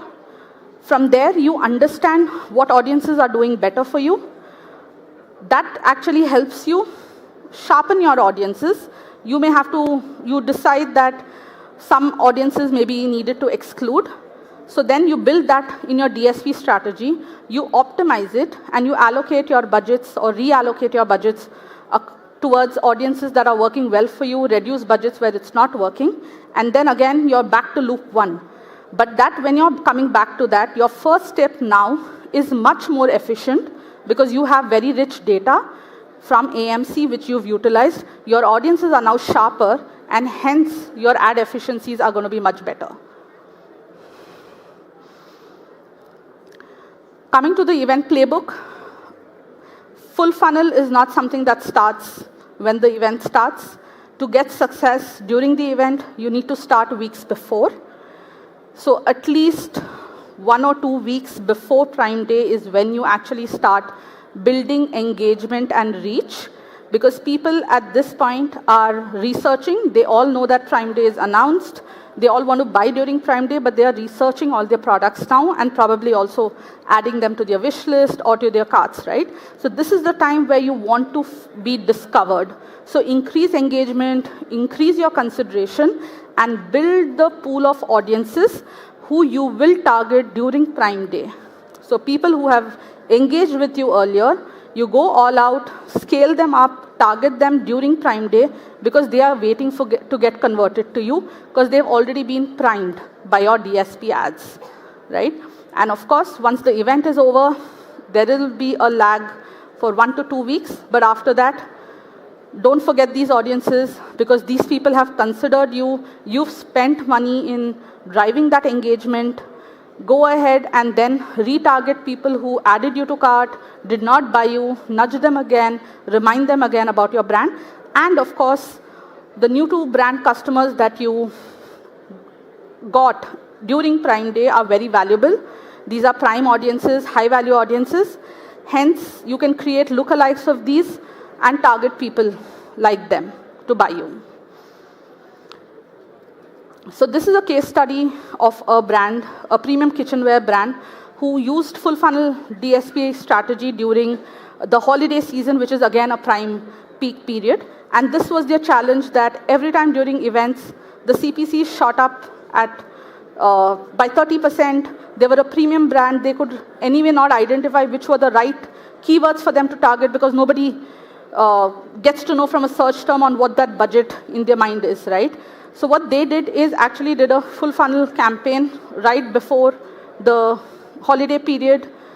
We did video campaigns for them, brand plus campaigns for them, then to drive consideration in market, similar product viewers, competition product viewers, did a lot of competition conquesting, and during the event, they did a lot of retargeting their own product viewers and Performance Plus campaigns, add to cart abandoners, to actually drive better conversions on their sponsored ads, right? What they actually saw is DSP plus SA exposed audiences converted 73% better than audiences who were only exposed to sponsored ads.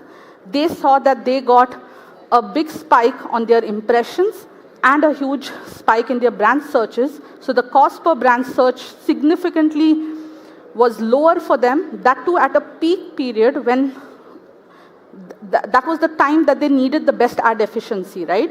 So DSP actually helped them amplify sponsored ads performance when it mattered most for the brand. And so at Hector, we've made DSP very simple for sellers like you who want to start off. We have the smart campaign creation, 4 audiences. You can just let Hector create all campaigns, audiences for you, and get them started. We have full funnel dashboards. We also have automated AMC dashboards as well. And we have rules so that you can apply and let Hector do the job for you. And of course, we have our Hector MCP, where the DSP data flows in, and you can talk in English to Claude. You can ask Claude that, can you analyze my DSP performance and give me a week-on-week comparison? Can you give me an ASIN level report on what ASINs performed best? Can you give me an audience analysis and tell me what should I scale or reduce, right? So yeah, to know more about Hector MCP, please visit us. Happy to give you a demo. And yes, so our founder is Meher Patel. We are Hector, full funnel Amazon ads agency, and other marketplaces and quick commerce in India as well. So just 2 minutes to take 4 takeaways from this session. 1, full funnel strategy is very important. If you can get out of the bottom funnel like every other seller is doing, this will give you a huge competitive advantage today. DSP will give you reach like none other ad product. AMC along with DSP will give you actionable strategy, and of course the compounding loop will ensure that you get better data, smarter audiences, which is going to lead to your overall ads efficiency. Thank you.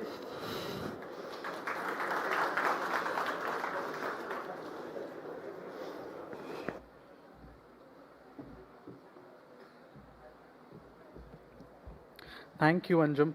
That was a valuable look at how advertisers can move beyond individual campaigns and build a stronger, more connected advertising strategy through DSP and AMC. I'll call upon stage Advitya to hand a small token of thanks to Anjum from Hector team. Huge round of applause, guys.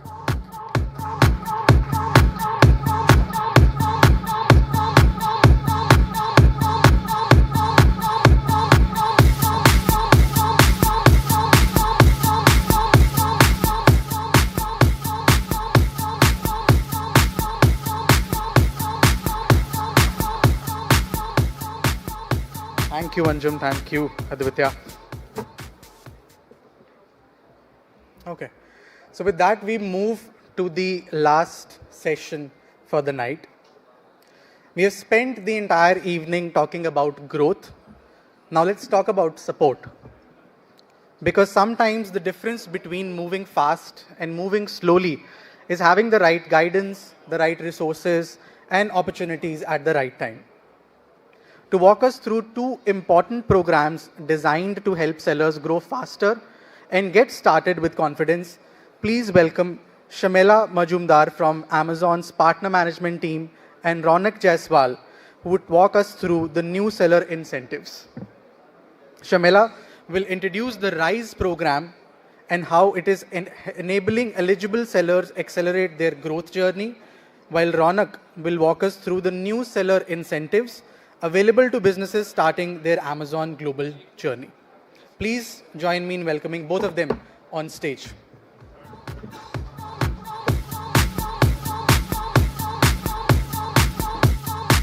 Thank you, Nohar, again. I know we have been waiting for too long. How many of you are waiting for the dinner? Raise your hands. How many of you are waiting for the dinner? Okay, so I'll not take a lot of time. I'll quickly finish this in like 5 minutes. I'm a partner manager with the service provider network team for India Global Sales, and I work with third-party agencies.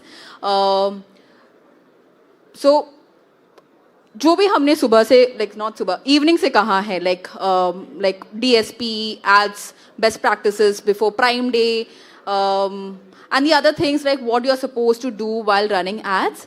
I know it's a lot of information to take away with. So what we have done is we have built a program in partnership with third-party service provider. The reason we have done it with third-party service provider is because our team is very small, and we have currently approximately 30,000 active sellers from India to global who are selling, and we can only manage 10% of them. So what we have done is we have partnered with service providers who can manage your ads for free of cost for a period of 2 months. So what you're getting in this is only to improve your ad metrics. I know a lot of people would have spent ads or run campaign in the past and they have not seen the success that they were looking for. So they would help you in improving your ad metrics and increase the overall sales. All sellers who have completed 90 days on the platform, which is Amazon US, are eligible for this program. So can you just raise your hands? How many of you are registered on Amazon.com and are selling on the platform for more than 90 days now? So the rest of you are like, are you registered on Amazon.com or plan to register? What's the rest of you are? Which phase? Sorry? On Amazon India. So the rest of you, I'm assuming you guys are not registered on Amazon.com yet. Okay, all right. So the ads program is for sellers who have completed 90 days on the platform. If you are very new, like you have not registered on Amazon.com, then we have our team in the corner. You can get their support to get your Amazon.com started, and we can guide you on what to do in the first 90 days, and then we can handhold you with your ads. Like I said, it's free for 60 days. The support that you will get in the program is listing optimization, ad campaign creation, and optimization. It's free of cost. This is specifically for US marketplace, and this program is open since April 1st, 2026. One more thing, when I say third-party service provider, a lot of you would be like, I've worked with service providers in the past. They take money. They don't do justice to the money that I'm paying. We are not working with all the service providers who are on SPN. We have handpicked specific service providers who we have confidence on that they would be able to manage your ads the way you want it and we want it.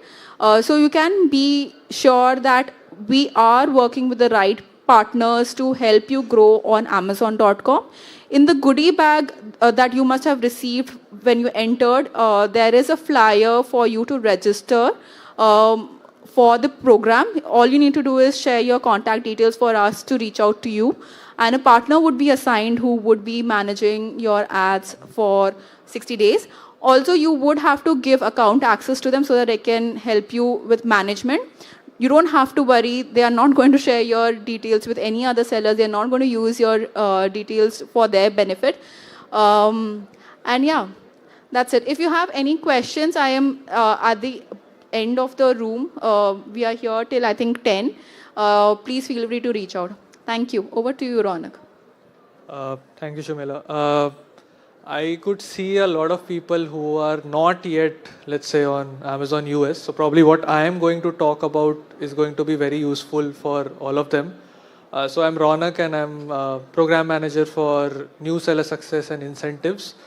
So what I am going to speak about is the incentive piece that new sellers would get, and this is applicable for everyone who has not yet started selling on Amazon US, for example, or has started but is still within, let's say, 3 months of just beginning their journey here.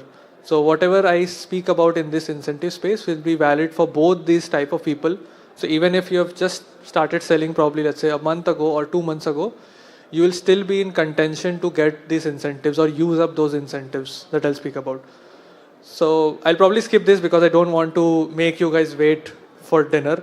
But generally the idea is that what we are trying to do is to support new sellers in their initial days, which is very important for them, which is the first 90 days. We are trying to give them incentives so that some of their cost is saved. So any new sellers who is selling in, let's say, US, EU, they will get a certain set of incentives which will help them save on some of the fees and costs that they incur while selling on Amazon. So I'll quickly just move towards what the incentives are. So in the first 3 months, there are 4 key areas that we want every new seller to do, which will be helpful for them to make their business grow successful as early as possible. And it's across 4 key actions. One is to become a brand owner, to have your own brand. Second is to launch on FBA. Third is to run ads, which we've covered today evening.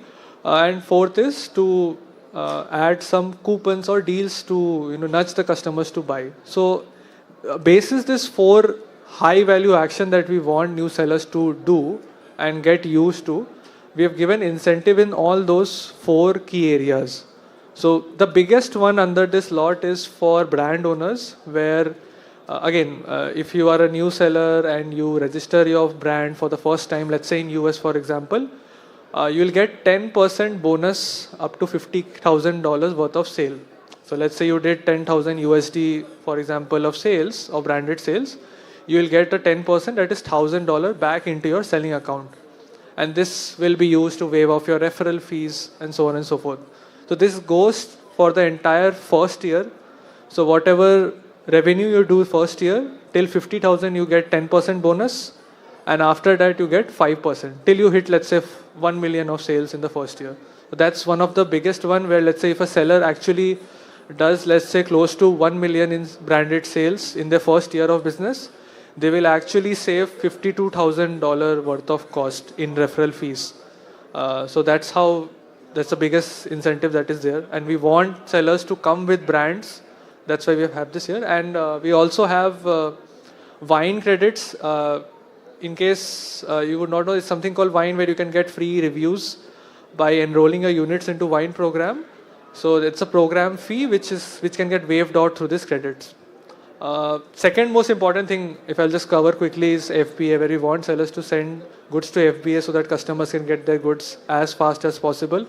So if you use our partner carrier program, which is Amazon Send, you get a $200 credit, which will be used to waive off the fulfillment fee, the order fulfillment fee that Amazon charges. So up to $200 worth of that fees will be waived out to this credit. And there is obviously some more details on that. If you send new products first time, then you'll get free storage for 120 days, so on and so forth. Moving on, ads one being the major one. If you're a new seller and you activate ad campaigns within your first 90 days of making your account live, you can get up to $1,000 worth of ad credits, and it depends on how much you spend. So let's say if you spend $200, you get 200 back as ad credits, which you can further use. Same for, let's say, in your first 90 days, after activating your ad campaign, you spend $1,000 within your first 1 month. Then you get those 1,000 back in ad credits, which you can further spend. So that's the second major, incentive that I could say. And some smaller ones on coupons as well. If you enable coupons, then you'll get coupon credits, which will waive off your coupon fees.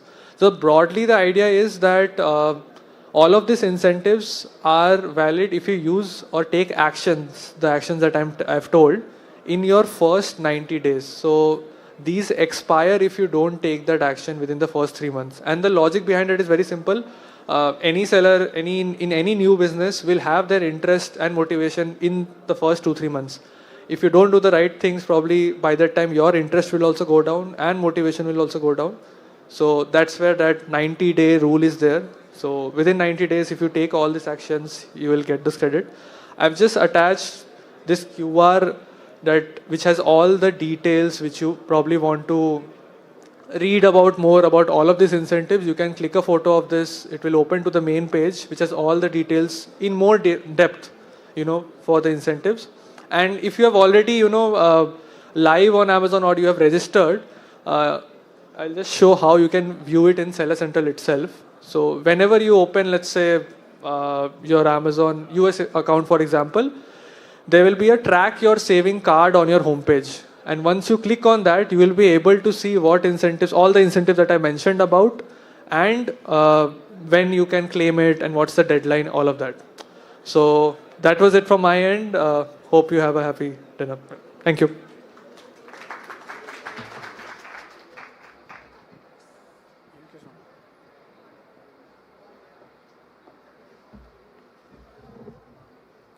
Thank you so much, Shamila and Ronak. Whether you're looking to scale your existing business or begin your global selling journey, these programs provide valuable support, guidance, and incentives to accelerate your growth. They've shared an incredible amount of insight in a single evening. And towards the end, what I would want to say is we started tonight talking about Prime Day, and I would like to end there as well. Global Prime Day 2026 begins on 23rd of June and runs till 26th of June.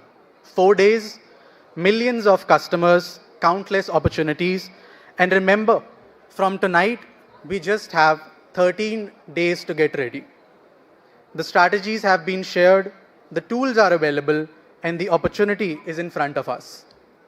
What happens next depends on execution. Now, before we head into networking and dinner, I would like to request a couple of minutes of your time to share your feedback. You will see a QR code on the screen.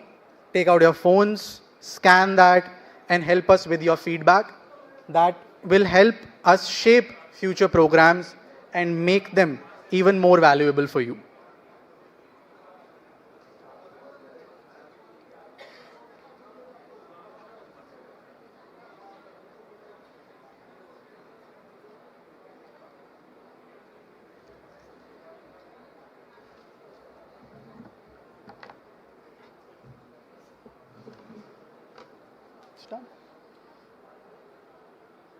Okay.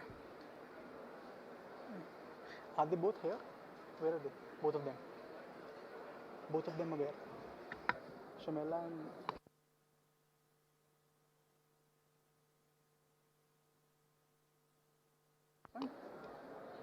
Cool.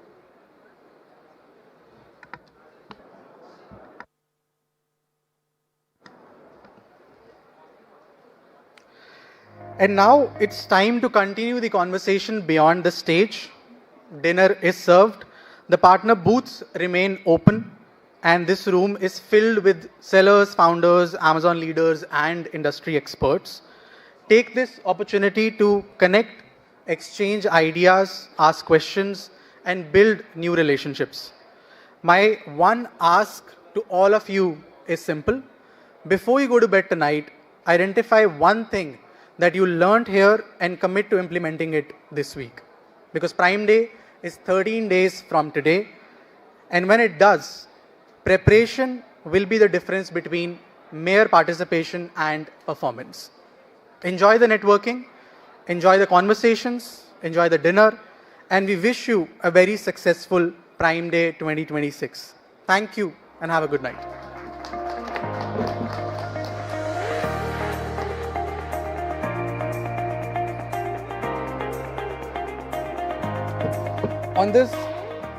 On the screen, you will see 2 QR codes. On the left is the feedback for the session.